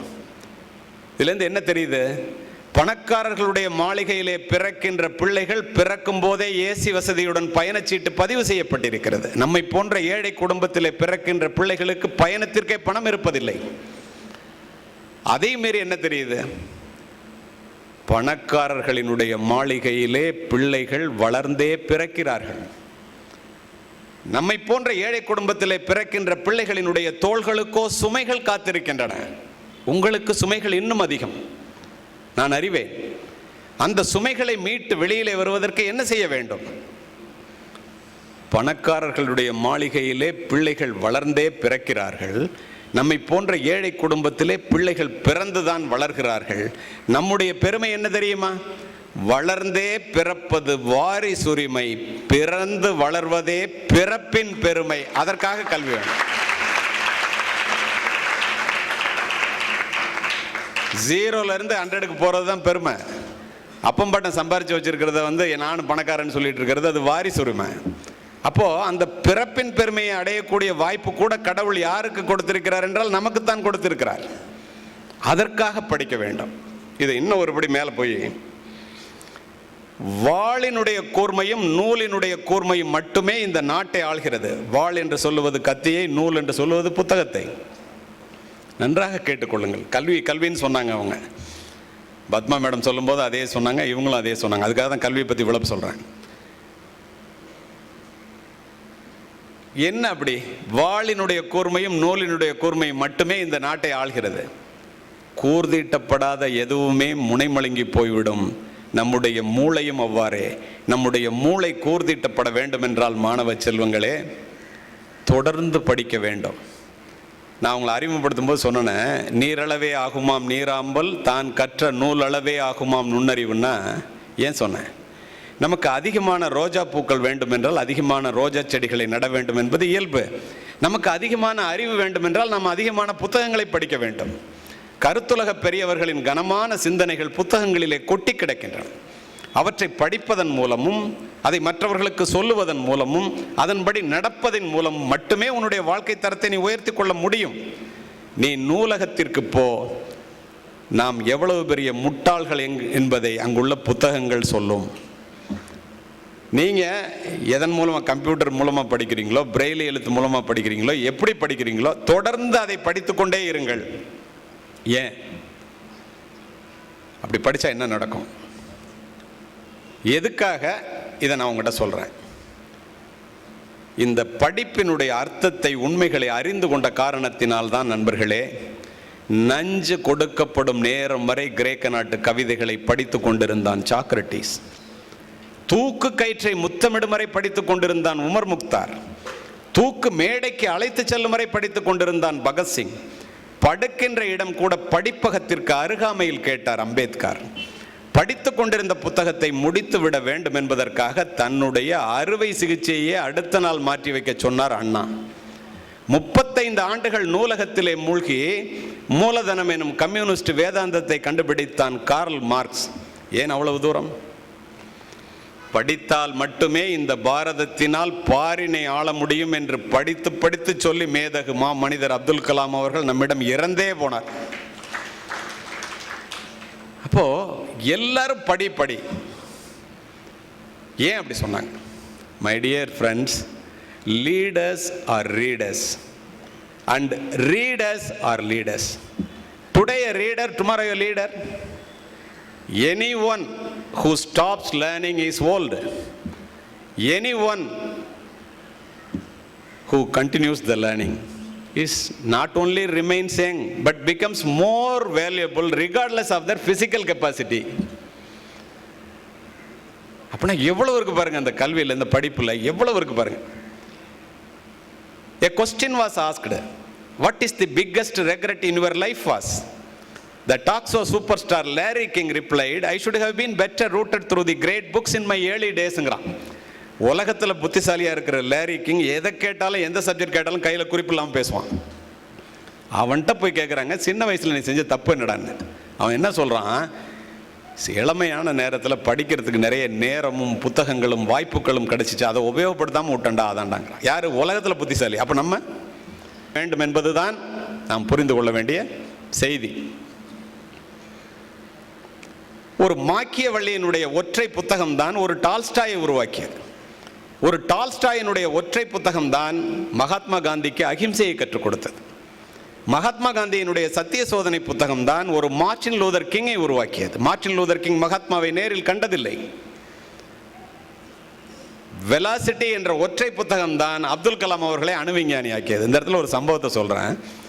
100வது ஆண்டு விழா சென்ட் ஜோசப் கல்லூரியில், அவர் படித்த கல்லூரியில், நாங்கள் எஸ்பி இன்னொருத்தர் கலெக்டர் 3 பேரும் போயிருந்தோம் அவரோட. நான் அவர்கிட்ட கேட்டேன், எப்படி சார் ராமநாதபுரத்துலேருந்து ஜனாதிபதி மாளிகை வரைக்கும் அவர் அழைச்சிட்டு போய் அவர் தங்கின ரூமெல்லாம் கலெக்டருக்கு எனக்கும் காமிச்சார். இப்போ அவர் சொன்னார், எஸ்பி சார் இப்படி தான் பேசுவார், நானும் கலெக்டரும் உட்காந்து கேட்குறோம், வேறு யாருமே இல்லை. அவங்க ரெக்டர் ஒருத்தர் உட்காந்தார், கிறிஸ்டியன் ஃபாதர். நான் எம்ஐடியில் படித்தேன், மெட்ராஸ் இன்ஸ்டிடியூட் ஆஃப் டெக்னாலஜியில். பெஸ்ட் ஸ்டூடெண்ட் அவார்டு கொடுத்தாங்க எனக்கு லக்ஷ்மணசாமி முதலியார்னு அப்போ இருந்த ஒன்றுபட்ட பல்கலைக்கழகத்தினுடைய, சென்னை பல்கலைக்கழகத்தினுடைய வைஸ் சான்சலர். அவர் கையெழுத்து போட்டு எனக்கு ஒரு புக்கை கொடுத்துருந்தார். அதை படிக்கலான்னு உட்கார்ந்தேன். ராமேஸ்வரத்தில் புயல், எங்கள் அம்மா அப்பா உயிரோடு இருக்காங்களான்னு பயம் வந்துருச்சு எனக்கு. போய் பார்க்கணும், கையில் காசு இல்லை. இந்த புத்தகத்தை எடுத்துகிட்டு மூர் மார்க்கெட்டுக்கு போனேன். அப்போ மூர் மார்க்கெட் இருந்துச்சு. 600 ரூபா அந்த புத்தகம் அப்போவே. அதை கொண்டு போய் கொடுத்து 60 ரூபா பணம் கேட்டேன் ட்ரெயினுக்கு செலவுக்கு. மூர் மார்க்கெட்டில் இருக்கிற அந்த கடைக்காரர் நல்லால அவர் பார்த்துட்டு, ஏன்ப்பா புது வாடகை கூட இன்னும் நீங்களே, இந்த புத்தகத்தை ஏன்ப்பா நீ விற்க வர்ற, நல்ல பையனாக இருப்பா போட்டிருக்கு, ஃபஸ்ட் ப்ரைஸ் வாங்கியிருக்க, பெஸ்ட் ஸ்டூடெண்ட்னு வைஸ் சான்சலர் கையெழுத்து போட்டிருக்காரு. அப்பா அம்மாவை பார்க்குறதுக்கு காசு இல்லைன்னு சொல்கிறார். நடந்த சம்பவம், கதையில்லை. அவன் சொல்கிறான், நான் 60 ரூபா பணம் தர்றேன், நீ போய் உங்கள் அப்பா அம்மாவை பார்த்துட்டு திரும்ப 60 ரூபா கொண்டு வா, இந்த புக்கை நான் வச்சுருக்கேன் உன்ட்டே கொடுத்துறேங்கிறார். போய் பார்க்குறாரு, அப்பாட்ட நடந்ததை சொல்கிறாரு. அவரும் கண்ணெல்லாம் கலங்குறாரு. 70 ரூபா பணம் கொடுத்து 60 ரூபாய் நீ அவர்கிட்ட கூட, ட்ரெயினுக்கு 10 ரூபா வச்சுக்கிட்டு நீ செலவு பண்ணிக்கன்னு சொல்லி கொடுத்து அனுப்பிச்சுடுறார். அவர் வர்றார். இந்த புத்தகம் நம்மளை விட்டு போகலையே, இதை படித்தா என்னன்னு எடுத்து வச்சுட்டு படிக்க உட்கார்றாரு. 2 இரவுகள் 1 பகல் தொடர்ந்து படித்து முடிச்சு தூக்கி போட்டேன் சார். அந்த ஒற்றை புத்தகம் தான் என்னை அணு விஞ்ஞானியாகவும் ஜனாதிபதியாகவும் மாற்றியதற்கு அடிப்படை காரணம். இது அவரே சொன்னதுங்க. இந்த புத்தகம் என்ன பண்ணும், நீங்கள் எப்படி படித்தாலும் நீங்கள் படிக்கிற படிப்பு உங்களை என்ன பண்ணும் தெரியுமா? பிக்காசோவினுடைய ஓவியத்தை விட, பீத்தோவனினுடைய இசையை விட, ஹியூகோவினுடைய ஒரு வாக்கியம், கதையினுடைய ஒரு கடைச்சொல், கம்பனினுடைய ஒரு செய்யுள், பாரதியினுடைய ஒரு பாட்டு, கண்ணதாசனினுடைய ஒரு வரி, என்னை போன்றவர்களுடைய ஒரு உரை உங்களுடைய வாழ்க்கையே புரட்டி போட்டுவிடும். அதுக்காக தான் நீங்கள் படிக்கணும். அதுக்கு தான் என்னெல்லாம் அழைச்சிட்டு வந்து பேச சொல்கிறாங்க. கேட்டுட்டு சும்மா போன பத்தாது. Your merits are judged only by the results you have produced, not by the efforts you have taken. நல்லா புரிஞ்சுங்க. இந்த படிப்பில் இவ்வளவு இருக்கான்னா இவ்வளவு இருக்கு. சரி, வாழ்க்கையில் நம்பிக்கை வேணும், வாழ்க்கையில் முன்னேற்றம் அடைய வேண்டும். அதில் ஏதோ ஒரு தொய்வு நமக்கு வருதே, நம்மளும் பெரிய ஆளாக முடியுமா? ஒரு வாரத்துக்கு முன்னால் ஹிண்டு வந்து SRM காலேஜில் +2 மாணவர்களுக்காக ஒரு பெரிய நிகழ்ச்சி ஏற்பாடு பண்ணியிருந்தாங்க. 5000 பேர் இருந்தாங்க. அதில் என்னையும் ஃபினோ ஜெபின் என்ற IFS அதிகாரியையும் அழைத்திருந்தார்கள். நான் IFS ஆஃபீஸர் அப்படின்னு நினச்சிட்டு நான் போனால் எனக்கு மிகப்பெரிய ஆச்சரியம் அங்கே காத்திருந்தது. அந்த ஃபினோ ஜெபின் என்கிற IFS ஆஃபீஸர் ஒரு பெண் மட்டுமல்ல, விஷுவலி சேலஞ்சு. முதல் முறையாக உங்களை போன்ற ஒருவர் IFS அதிகாரியாக தேர்வு செய்யப்பட்டிருக்கின்றார். நான் போய் என்னை இன்ட்ரடியூஸ் பண்ணிக்கிறதுக்காக ஐஎம்னு ஆரம்பித்தேன். என் சரித்திரத்தையே அந்த அம்மா சொல்லிட்டாங்க. அப்படியே உட்காந்துட்டேன் நான். ஆனால் பாருங்கள், அவங்கள பற்றி எனக்கு தெரியல முழுசாக. எவ்வளோ பெரிய தவறு பாருங்கள். அப்புறமா ஃபுல்லாக உட்காந்து கேட்டு, நேற்று இரவு கூட உங்களிடம் பேசுவதற்காக அவரை தொடர்பு கொள்வதற்கு நான் முயற்சி செய்தேன். என்ன மாதிரி சொன்னால் உங்களுக்கு தேவையாக இருக்கும் அப்படின்னு. இப்போ சொன்னேன், கண்டிப்பாக ஒரு நாள் அவங்கள அழைச்சிட்டு வரேன்னு சொல்லியிருக்கிறாங்க. நானே சொல்கிறேன் அவங்ககிட்ட, கண்டிப்பாக அவங்க உங்களை பார்க்குறதுக்கு ஒரு நாளைக்கு வருவாங்க. எனக்கு தெரிய இந்த மாதிரி ஒருத்தர் இப்போ IFS ஆகிருக்கிறது, முதலாக இருக்கிறது இவங்க தான் நான் நினைக்கிறேன். இன்னும் இருக்காங்களா? Okay, so I am right. இப்போ இந்த இடத்துல அவங்கெல்லாம் எப்படி ஆயிருப்பாங்க, நம்மகிட்ட என்ன இல்லை, நம்ம இன்னும் நம்முடைய மேன்மையான நிலையை அடைவதற்கு என்ன செய்ய வேண்டும்? நீ என்னவாக வேண்டும் என்று நினைக்கிறாயோ அதுவாகவே ஆகிவிடுவாய். சொல்றது யாரு? விவேகானந்தர். எவ் உயிர் எப்படி, எல்லாருக்குமே சொல்றேன், எவ் உயிர் எப்படி எண்ணின அவ் உயிர்க்கு அப்படி அளித்தருள் அருட்பெருஞ்சோதி என்கிறார் ராமலிங்க அடிகளார். இன்னும் புரிகிற மாதிரி உங்களுக்கு சொல்லணும்னா, பூமியில் இருப்பதும் வானத்தில் பறப்பதும் அவரவர் எண்ணங்களே. கண்ணதாசன். நீ எதை கேட்கிறாயோ அதைத்தான் வாழ்வு உனக்கு தருகிறது. அதனால் பெரிதினும் பெரிது கேளடா. கேட்கிறத பெருசா கேளு. நமக்குள்ள குறைகளை எல்லாம் தூக்கி எறியுங்கள். இப்போ அந்த பொண்ணு ஐஎஃப்எஸ் ஆயிருக்குல்ல, கண்ணுக்கு முன்னாடி பார்க்குறோம்ல. நீ நினைக்கிறது பெருசா நினை. நம்மளால முடியுமா அப்படி நினைக்காத. ஏன் தெரியுமா? என்ன பெரிய ஆலமரம் ஒரு விதையில் தானே துவங்கியது. என்ன பெரிய சமுத்திரம் ஒரு துளியில் தானே துவங்கியது. என்ன பெரிய காவியம் ஒரு எழுத்தில் தானே துவங்கியது. உன்னால் முடியுமா இல்லையா? யோசித்து பார். அப்போ இந்த மாதிரி பெருசா கேள்டா அப்படின்னு வள்ளுவர் சொல்றாரு. பெருசா கேளுன்னு வள்ளுவர் எப்படி சொல்றாரு தெரியுமா? காண முயலெய்த அம்பினும் யானை பிழைத்த வேல் ஏந்தல் அரிது. ஒரு முயலை குறி வச்சு அடிச்சு கொண்டு வர்றதை விட யானைக்கு குறி வைடா. தப்புச்சே போனாலும் உன்னுடைய எண்ணத்தை மாத்திக்காத. உள்ளுவதெல்லாம் உயர் உள்ளல், மற்றது தள்ளினும் தள்ளாமை நீர்த்து. நினைக்கிறத பெருசா நினை. அதுல என்ன நமக்கு கஷ்டம்? நினைக்கிறத பெருசா நினைக்கிறதுல நமக்கு என்ன கஷ்டம்? ஒரே காரணம், நம்பிக்கை குறைவு. எண்ணிய எண்ணியாங்கு எய்துவர் எண்ணியர் திண்ணியராக பெறேன். யார் நினைக்கிறானோ அவன் பெரிய ஆளாகணும்னு நினைச்சிட்டான்னா அவன் சரியான நபராக இருந்தால் அது நடந்தே தீரும். இதெல்லாம் தமிழில். ஆங்கில புத்தகங்கள் பக்கம் வந்தீர்களே ஆனால், ஒரு மனிதனை உயர்த்துவது அவனுடைய சிந்தனை தான். ரூசோ. மனிதர்கள் தங்களுடைய எண்ணங்களுக்கு ஏற்பவே உயர்ந்த நிலையிலும் தாழ்ந்த நிலையிலும் வாழ்கிறார்கள். எமர்சன். ஒரு மனிதன் பெரிய முயற்சியிலே ஈடுபடும் போது அதை செய்து முடிக்கின்ற சக்தி அவனிடம் தன்னால் வந்து சேரும். Edmund Burke. இப்போ இந்த மாதிரி ஒரு விஷுவலி சேலஞ்சுக்காக ஒன்று ஆரம்பிக்கணும் அப்படின்னு ஒரு 3 குழந்தை 4 குழந்தையோடு ஆரம்பித்து இன்னைக்கு 300-400 பேர் இங்கே வந்து உட்கார்ற மாதிரியோ அல்லது இத்தனை பேர் வாழ்வில் வந்து ஒளியேற்ற முடியுதுன்னா, ஒரு மனிதன் வித்தியாசமாக சிந்திப்பதன் மூலமாக தன்னுடைய வாழ்க்கை பாதையை மட்டுமின்றி மற்றவர்களுடைய வாழ்க்கை பாதையையும் மாற்றி காட்ட முடியும் என்பதுதான் இந்த தலைமுறையினுடைய மகத்தான வெற்றி. அந்த வெற்றி உங்களையே சாரும். அதுதான் மகத்தான வெற்றி. Whatever a mind of a man can conceive and believe he can achieve ங்கிறான் நெப்போலியன் ஹில். ஒரு மனிதன் மனம் தன்னால் முடியும் என்று எதை உள்வாங்கிக் கொள்கிறதோ அதை செய்தே தீரும். When you really want something, the universe always conspire in your favor ங்கிற ஆல்கமிஸ்ட்ங்கிற புத்தகத்தில் பவுலோ கவுலோ, டேய் உனக்கு ஒன்று கண்டிப்பாக வேணும்னு சொன்னால் இந்த உலகமே சேர்ந்து உனக்கு உதவி பண்ணுண்டா. Nothing in the universe can stop the idea whose time has come. Nothing. இப்போ என்னை போன்றவர்களை அழைத்து வந்து உங்களிடம் பேச வைக்க வேண்டும் என்று இவ்வளவு ஆர்வத்தோடு செய்கின்றார்களே, எதற்காக? நிச்சயமாக வாழ்க்கையிலே உங்களால் சாதிக்க முடியும் என்பதை நீங்கள் சாதிக்க வேண்டும் என்ற எண்ணத்தோடு இருக்கும்போது adding fuel to the fire தானே. அப்போ இந்த உலகமே சேர்ந்து நமக்கு உதவி செய்தா இல்லையா? when you dream it you can achieve it. டிஸ்னிலேண்டில் அமெரிக்காவில் போனால் பெருசாக எழுதி போட்டிருப்பான். இப்போ இதில் இருந்து நம்ம தெரிஞ்சுக்கிறது என்ன? My dear students, the golden key to remember is the sole author of your success is your mind. If you master your mind, you master your thoughts.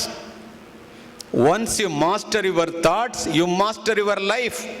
When you master your life, you master your destiny. விதியை மதியால் வெல்லலாம். அப்படின்னா எங்க? உன்னுடைய சிந்தனையிலே கவனம் வையுங்கள். அவைகள் தான் எண்ணங்களாகின்றன. உங்களுடைய எண்ணங்களிலே கவனம் வையுங்கள். அவைகள் தான் சொற்களாகின்றன. உங்களுடைய சொற்களிலே கவனம் வையுங்கள். அவைகள் தான் செயல்களாகின்றன. உங்களுடைய செயல்களிலே கவனம் வையுங்கள். அவைகள் தான் பழக்கங்களாகின்றன. உங்களுடைய பழக்கங்களிலே கவனம் வையுங்கள். அவைகள் தான் உங்களுடைய வாழ்க்கையையே புரட்டி போடுகின்றன. அத்துணைக்கும் காரணம் எண்ணம். இப்போ நீங்கள் நினைக்கலாம், என்ன நினைக்கிறோமோ அதை ஆயிடுவோன்னு சொல்கிறீங்களே, அது மாதிரிலாம் ஆகலையே. உங்களுக்கு அது மாதிரி ஏதாவது ஆயிருக்கா? அது மாதிரி நான் வந்து ஆனதானே உங்களுக்கு சொல்கிறதுக்கு எனக்கு தகுதி உண்டு. நண்பர்களே, 2 சம்பவத்தை குறிப்பிடுகின்றேன். SSLC அப்போ நல்ல மதிப்பெண்கள் பெற்றவுடன் என்னை அழைச்சிட்டு எங்கள் அப்பா ஒரு ஏழை விவசாயி திருச்சியில் இருக்கிற சென்ட் ஜோசப் காலேஜுக்கு சேர்க்கறதுக்காக போனாங்க. மிகப்பெரிய கல்லூரி, அப்துல் கலாம் அவர்கள் படித்த கல்லூரி. எங்கள் அப்பா 300 ரூபா பணம் வச்சுருந்தாங்க. எனக்கு பின்னால் 5 பேர் எங்கள் வீட்டில். மதிப்பெண்களை பார்த்தோன்னா அந்த காலேஜில் அட்மிஷன் தர்றேன்னு சொல்லிட்டார். ஆனால் நீ எப்படி வந்து தஞ்சாவூர்லேருந்து திருச்சிக்கு வந்து படிப்பேன்னு கேட்டார். அப்போ சொன்னாங்க, நான் ட்ரெயினில் வந்து படிப்பேன்னு சொன்னோன்னா, இல்லை நீ ஹாஸ்டலில் தங்கினா தான் படிக்க முடியும்னார். ஹாஸ்டலுக்கு 60 ரூபா ஒரு மாதத்துக்கு கட்டணும். எங்கள் அப்பாவால் அது முடியாதுன்னு எனக்கு தெரியும். ஏன்னா ஃபீஸ் கட்டுறதுக்கு வச்சுருந்ததே 300 ரூபா தான். நான் சொன்னேன், இந்த கல்லூரி வேண்டாம்ப்பா, நம்ம மன்னர் சரபோஜி அரசினர் கல்லூரின்னு இருக்கு, அங்கே போய் படிக்கலாம், அங்கே 320 ரூபா ஸ்காலர்ஷிப்னு சொன்னேன். மனசே இல்லாமல் எங்கள் அப்பா அழைச்சிட்டு போனாங்க. நான் அந்த மரங்கள் அடர்ந்த சென்ட் ஜோசப் கல்லூரியை பார்த்து கொண்டு கண்ணிலே நீருடன் கொடிது கொடிது வறுமை கொடிது அதனினும் கொடிது இளமையில் வறுமை என்று வெளியேறியவன். ஆனால் நடந்தது என்ன தெரியுமா? எந்த சென்ட் ஜோசப் கல்லூரியிலே வறுமை காரணமாக என்னால் படிக்க முடியவில்லையோ நண்பர்களே, என்னுடைய எண்ணம் சரியாக இருந்ததனால்,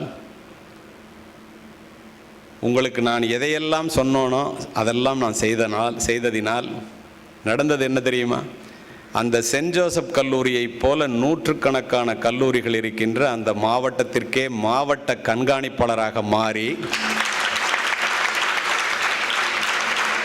அந்த கல்லூரியிலே 3 முறை அந்த கல்லூரியிலே முக்கிய விருந்தினராக சென்று ஆசிரியர்களுக்கும், அந்த ரெக்டர் உட்பட ஆசிரியர்களுக்கும் மாணவர்களுக்கும் முக்கிய விருந்தினராக சென்று உரையாற்றி இருக்கின்றேன் லாலி ஹாலில். எப்படி சாத்தியப்பட்டது? சரி, அடுத்து இப்போ இங்கே சொல்லிட்டு இருக்கும்போது கேட்டாங்க என்கிட்ட, மேடம் உங்கள் வீட்டில் எல்லோரும் டாக்டரான்னு. நிச்சயமாக இதற்கு காரணம் நான் இல்லை. இங்கு உள்ள இந்த அமைப்பை சேர்ந்தவர்களோ அல்லது உங்கள் வீட்டில் உள்ளவர்களோ உங்கள் மனதிலே ஏழ்மையின் காரணமாக ஏற்படுத்துகின்ற தாக்கத்தை உள்வாங்கிக் கொள்கின்ற பழக்கத்தை நீங்களும் உண்டாக்கி கொள்ளுங்கள், உங்கள் பிள்ளைகளுக்கும் சொல்லித்தாருங்கள். எங்கள் அப்பாவுக்கு 300 ரூபா பணத்தை வச்சுட்டு என்னை டாக்டர் ஆக்கணும்னு ஆசை. அப்போ 3000 ரூபாய் இருந்தால் டாக்டர் ஆக்கலாம். என்னால் முடியாதுங்கிறது நல்லா தெரியும், அவங்களால முடியாதுன்னு. போய் ஒரு டவுன் பஸ்ஸில் போய் தஞ்சாவூரில் இறங்கணும். நடந்ததே உங்கள்கிட்ட சொல்கிறேன். வாழ்க்கையில் நீங்கள்லாம் உந்து சக்தி பெற வேண்டும் என்பதற்காக. மெடிக்கல் காலேஜை பார்த்துட்டு எங்கள் அப்பா படிக்காதவங்க, தம்பி இதான் நீ படிக்க போகிற காலேஜான்னு கேட்டாங்க. இது இல்லைப்பா, அது முந்திரி தோப்பில் இருக்கும், இன்னும் இடிஞ்ச கட்டடம் மாதிரி இருக்கும், இது மெடிக்கல் காலேஜு, டாக்டர் படிக்கிறதுன்னு. அப்படியாப்பா? பணம் இல்லை ஒன்று, இல்லைன்னா டாக்டர் ஆக்கியிருக்கலாம். சரி, நீ இங்கேயே நின்று, எனக்கு இந்த டாக்டர் வேலை ரொம்ப பிடிக்கும், நம்மளால தான் முடியல, ஒன்று ஆக்க முடியலன்னு சொல்லிட்டு இந்த மருத்துவக் கல்லூரியினுடைய சுவற்றையாவது, அவங்க வார்த்தையில் செவுத்தையாவது தொட்டு பார்த்துட்டு வர்றேன்னு தொட்டு பார்த்துட்டு கண்ணில் நீரோடு வந்தார். அவருடைய கண்ணிலே கண்ணீரை பார்த்தவுடன் ஒரு ஏழை விவசாயிக்கு மருத்துவ படிப்பின் மீது இத்துணை ஆசையா அதிர்ந்து போனேன். நான் என்னால் படிக்க முடியாது, பணம் இல்லை. என்னுடைய நோக்கம் காக்கி உடை அணிந்த காவல்துறை அதிகாரியாக வேண்டும் என்பது ஒற்றை நோக்கம். நண்பர்களே, நானும் என்னுடைய மனைவியும் என்னுடைய பிள்ளைகளிடம் என்னுடைய தந்தை ஏற்படுத்திய ஏழ்மையின் காரணமாக ஏற்படுத்திய இந்த தாக்கத்தை சொல்லி சொல்லி வளர்த்த காரணத்தினால், அவர்களும் படித்த காரணத்தினால் இன்று என்னுடைய வீட்டிலே 4 மருத்துவர்கள், நான் ஒரு மருத்துவமனைக்கு சொந்தக்காரன். அத்துணைக்கும் காரணம் என் ஏழை தந்தை அன்று ஏற்படுத்திய தாக்கமே காரணம். அப்போ ஏழ்மையான குடும்பத்திலிருந்து வந்த நீங்கள் அந்த ஏழ்மையை எப்படி விரட்டி அடிக்கிறது? வெறுங்கை என்பது மூடத்தனம், விரல்கள் 10 மூலதனம். அதை நீ எப்படி நினைக்கணும்? இப்போ நீங்கள் விரல்கள் தானே வாழ்றீங்க, நீங்கள் நினச்சி பாருங்களேன், எவ்வளோ பெரிய விஷயம்னு. சரி, அடுத்து என்ன நடந்தது? என்னவாக வேண்டும் என்று நினைக்கிறாயோ அதுவாகவே ஆகிவிடுவாய் நீ சொன்ன இல்லையா, அதுக்கு தானே பதில் கேட்குறோம் நாங்கள் என்று நீங்கள் நினைப்பது எனக்கு புரிகிறது. நானும் என்னை விட ஏழ்மையான குடும்பத்திலிருந்து வந்த என்னுடைய நண்பனும், நம்பிக்கை பாருங்க, கல்லூரிக்கு செல்லும் போது எஸ்பி பங்களாவும் கலெக்டர் பங்களாவும் பக்கத்தில் பக்கத்தில் இருக்கும். என்னுடைய நோக்கம் காக்கி உடை அணிந்த காவல்துறை அதிகாரியாக வேண்டும் என்பது. என் நண்பனினுடைய நோக்கம் என்ன என்று எனக்கு தெரியவே தெரியாது. 2 பேரும் நின்று எஸ்பி பங்களாவை பார்ப்போம். காலையில் 9 மணிக்கு ஒரு பெரிய மீசை வச்சுட்டு காக்கி யூனிஃபார்ம் போட்டுட்டு சிவப்பு விளக்கு சுழல ஒரு அம்பாசிடர் காரில் வால்டர் தேவாரம் அவர்கள் தஞ்சை மாவட்டத்தினுடைய எஸ்பியாக இருக்கும்போது டெய்லி காலையில் ஆஃபீஸ் போவார். அதை நின்று பார்த்துட்டு தான் நான் போவேன். ஒரு நாள் காரை நிறுத்திட்டு 2 பேரையும் டெய்லி இங்கேயே பார்க்குறேன், காலேஜுக்கே போகிறது இல்லையாடானார். உங்களை மாதிரி ஆகணும்னா என்ன பண்ணணும்னு கேட்டேன். உடனே கீழே இறங்கினார். பயந்துட்டேன் நான். நீ போய் என்சிசியில் சேரு, ரைஃபிள் கிளப்பில் சேரு, கல்லூரி நேரம் போக மைதானத்திலே நேரத்தை செலவு பண்ண, அப்போ தான் நீ போலீஸ் ஆஃபீஸர் ஆக முடியும்னாரு. என்னுடைய நண்பன் ஊருக்கு ஒரு ஹிண்டு பேப்பர் வரும், இங்கிலீஷ் ஹிண்டு, அப்போல்லாம் தமிழ் ஹிண்டு கிடையாது, ஒரு லைன் விடாமல் படிப்பான்.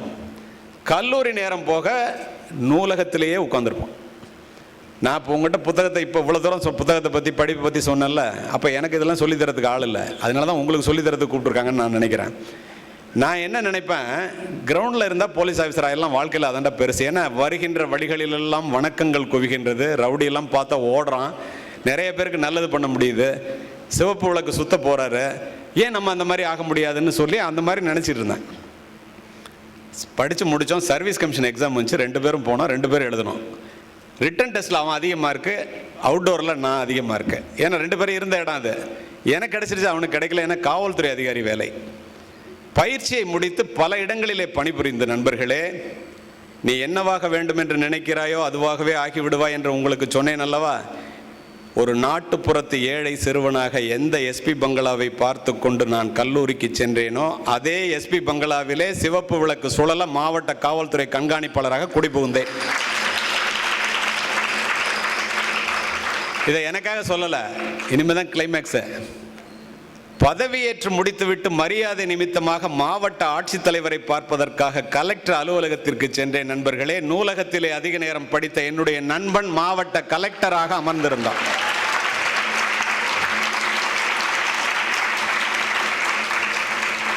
அத்துணையும் சத்தியம். நீ என்னவாக வேண்டும் என்று நினைக்கிறாயோ அதுவாகவே ஆக்கிவிடுவாய். நினைக்கிறதுல என்ன தப்பு? இப்போ இந்த ஐஎஃப்எஸ் ஆஃபீஸரை சொன்னேன், ஃபெனோஜெவின், அவங்க ஐஎஃப்எஸ் ஆகணும்னு நினச்சதுனால தானே முடிஞ்சு. மனம், மனித மனம், விஷுவலை பற்றி கவலைப்படாதீங்க. மனித மனம் இருக்கிறதே, மனித மனம் மிக வலிமை வாய்ந்தது. மனித மனதினுடைய வலிமை அளவற்றது. அதனுடைய வலிமை நமக்கு தெரியாத காரணத்தினால் நம் எல்லைக்கோட்டை நாமே சுருக்கிக் கொள்கிறோம். அதுதான் உண்மை. மனதினுடைய வலிமை அற்புதமானது. அதுக்கு என்ன செய்யணும்? நீ உன்னுடைய மனதை கட்டுப்படுத்து. இல்லாவிட்டால் உன்னுடைய மனம் உன்னை கட்டுப்படுத்திவிடும். ஒரு விவசாயி பயிரை வளர்க்கும் போது களையை அகற்றுவதைப் போல நீங்கள் அத்துணை பேரும் கெட்ட எண்ணங்கள் மனதிலே உள்ளே போகாமல் ஒரு காவலாளியை போல காவல் காக்க வேண்டும். ஏனென்றால் மனம் ஒரு அற்புதமான பொக்கிஷத்தை போன்றது. நீ அதை மிகப்பெரிய பொக்கிஷத்தை பாதுகாப்பதைப் போல நீ பாதுகாத்தாயே, ஆனால் அற்புதங்கள் விளைவதை நீ காண்பாய். ஏன் மற்ற எண்ணங்கள் உள்ளே போகக்கூடாது என்று சொல்லுகின்றேன் தெரியுமா? அப்பொழுதுதான் உன்னுடைய நோக்கம் என்னவோ அதிலே உன்னுடைய சிந்தனையை சிதறலின்றி குவிக்க முடியும். அதோடு மட்டுமல்ல, ஒரு நாளைக்கு ஒரு மனித மனம் உளவியல் குற்ற 60,000 எண்ணங்களை எண்ணுகிறது. நீ என்னவாக வேண்டும்? ஐஏஎஸ் ஆகணுமா, ஐபிஎஸ் ஆகணுமா, இல்லை வேறு என்ன வேலை, பெரிய சயின்டிஸ்ட் ஆகணுமா, இப்போ ஐஎஃப்எஸ் ஆஃபீஸர் ஆகியிருக்காங்களே ஜெவின், அது மாதிரி ஆகணுமா? உன்னுடைய பேருக்கு பக்கத்தில் நீ எழுதி வைத்து கொண்டு தினம் தினம் அதை பார்த்தால், இதை கேட்டால் உங்களுக்கு வேடிக்கையாக இருக்கும், தினம் தினம் அதை பார்த்தால் மற்ற 59,999 எண்ணங்கள் செயலற்று போய் விடுகின்றனங்கிறான். இதை சொல்றது யாரு? கற்பனை அறிவை விட மேலானது. சொல்லுபவன் ஆல்பர்ட் ஐன்ஸ்டீன் என்ற விஞ்ஞானி. நீ என்னவாக வேண்டும் என்பதை இப்போதே அது போல ஆகிவிட்டதாக கற்பனை செய்து பார். அது நடக்கிறதா இல்லையா பார். தினம் நீ செய்யறதே செஞ்சுக்கிட்டு இருந்தேன்னா அதனுடைய விளைவுகள் ஒரே மாதிரி தானே இருக்கும். அப்போ வாழ்க்கையில் சாதிக்கிறதுக்கு என்ன பண்ணணும்?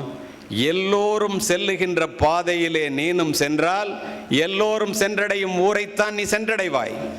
யாருமே சாதிக்காததை நீ சாதிக்க வேண்டும் என்றால் யாருமே முயற்சிக்காததை நீ முயற்சிக்க வேண்டும்.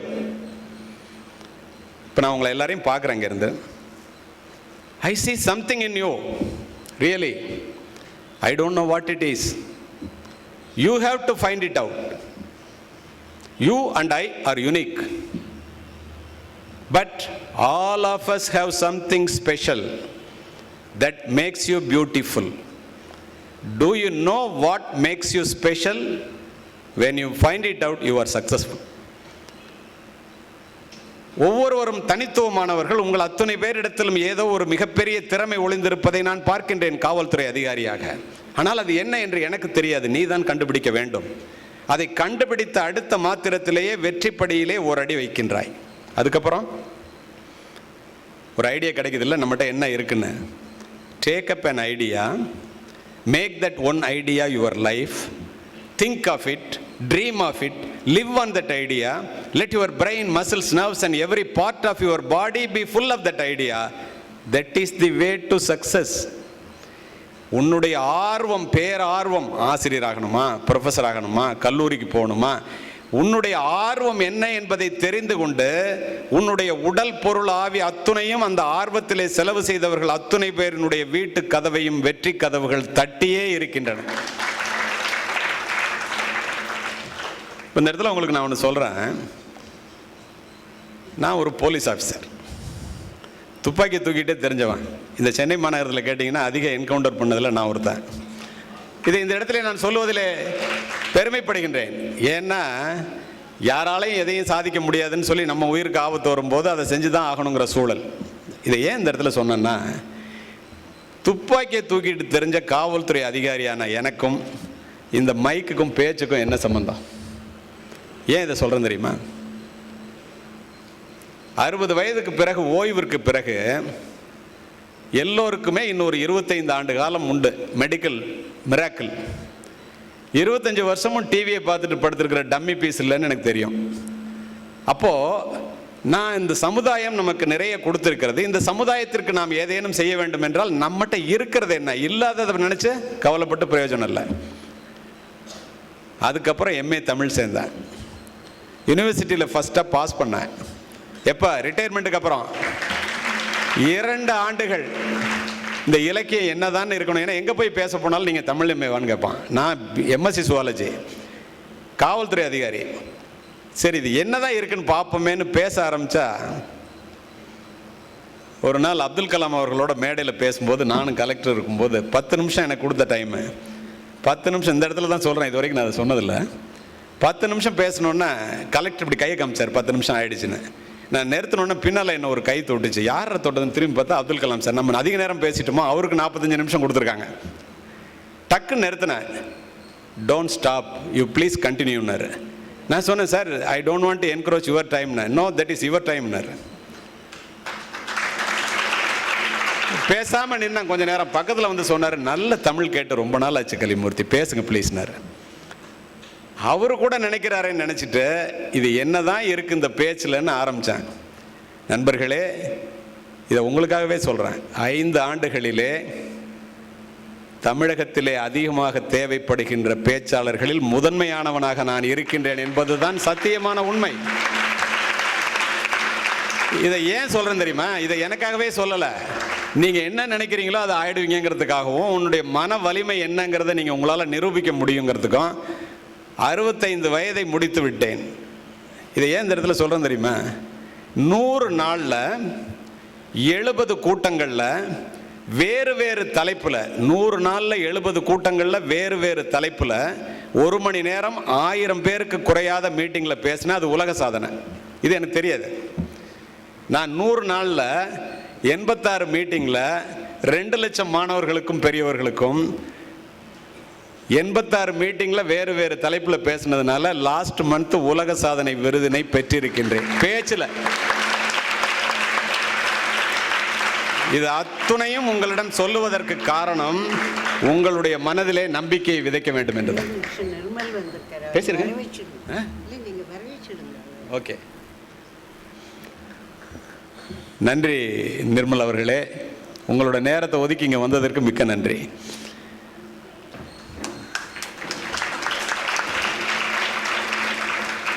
இப்போ லட்சியம்னு சொல்றாங்களே, என்ன எல்லாரும் ஒரு லட்சியத்தோட வாழணும், இல்லைன்னா அது வாழ்க்கை இல்லைன்னு சொல்றாங்க. ஏன்? நல்லா கேட்டுக்கங்க. Without clearly defined goals, you are like a brain surgeon operating with a blind fold on. கண்ணை கட்டிட்டு ஒரு பெரிய நரம்பியல் அறுவை சிகிச்சை நிபுணர் வந்து ஆப்ரேட் பண்ண போனால் என்ன பண்ண முடியும்? ஒரு மனிதன் தன்னுடைய வாழ்க்கையிலே என்னவாக வேண்டும் என்று நினைக்கிறானோ கொஞ்சம் கொஞ்சமாக அதற்காக முயற்சி செய்து அந்த இடத்தை அடைவதுதான் லட்சியம். அதற்கு என்ன செய்ய வேண்டும்? அம்பை எய்வதற்கு முன்னால் உன்னுடைய இலக்கை நிர்ணயித்துக்கொள். துப்பாக்கியை தூக்குவதற்கு முன்னால் உன்னுடைய குறியை நிர்ணயித்துக்கொள். ஏனென்றால் இலக்கில்லாத அம்பும் குறிபார்த்த இடத்தை சென்றடையாத துப்பாக்கி குண்டும் வீணானது மட்டுமல்ல, விபரீதமானது. அப்படின்னா என்ன லட்சியம்? அந்த லட்சியத்தை அடைவதற்கு நாம் எப்படி செய்ய வேண்டும்? உங்களுக்கு தெரியுமா? நிறைய நீங்கள் கேட்டிருப்பீங்க, அல்லது பார்க்குறவங்களுக்கு சொல்கிறேன். டிஸ்கவரி சேனலில் ஒரு சிங்கம் வேகமாக ஓடி போய் மானை பிடிச்சிரும். நம்ம நினைப்போம் ஓடுறப்பெல்லாம் விரட்டுறப்பெல்லாம் சிங்கம் மானை பிடிச்சிருதுன்னு. 25 முறை தோராயமாக ஒரு சிங்கம் ஒரு மானை விரட்டினால்தான் ஒரு முறை பிடிக்குமா. அந்த ஒரு முறை பிடிக்கிறதா நமக்கு போடுறான். இதை எதுக்கு சொல்கிறேன்னா, நீங்கள் பாருங்களேன், ஆப்பிரிக்க காடுகளிலே கீழ்வானம் சிவக்கும் போது ஒரு பக்கம் சிங்கம் கண் விழிக்கும், ஒரு பக்கம் மான் கண் விழிக்கும். சிங்கத்துக்கு 2 வேலை, மானுக்கு 2 வேலை, சிங்கத்துக்கு 1 வேலை. என்ன வேலை? மான் தான் உயிரை சிங்கத்திட்டேருந்து காப்பாற்றிக்கணும், தன்னுடைய உணவை பெற வேண்டும். சிங்கத்துக்கு ஒரே வேலை, ஒரு மானை பிடிச்சா போதும். ஆனால் மானை விட சிங்கம் 10 பங்கு வலிமையானது. ஆனால் 24 தடவை அந்த மான் அந்த சிங்கத்திட்டேருந்து தப்பிச்சிருது. எப்படி? என்ன காரணம் தெரியுமா? உங்களுடைய லட்சியத்தை அடைவதற்கான நோக்கம் நிறைவேற வேண்டுமென்றால் நீங்கள் என்ன செய்யணும் தெரியுமா?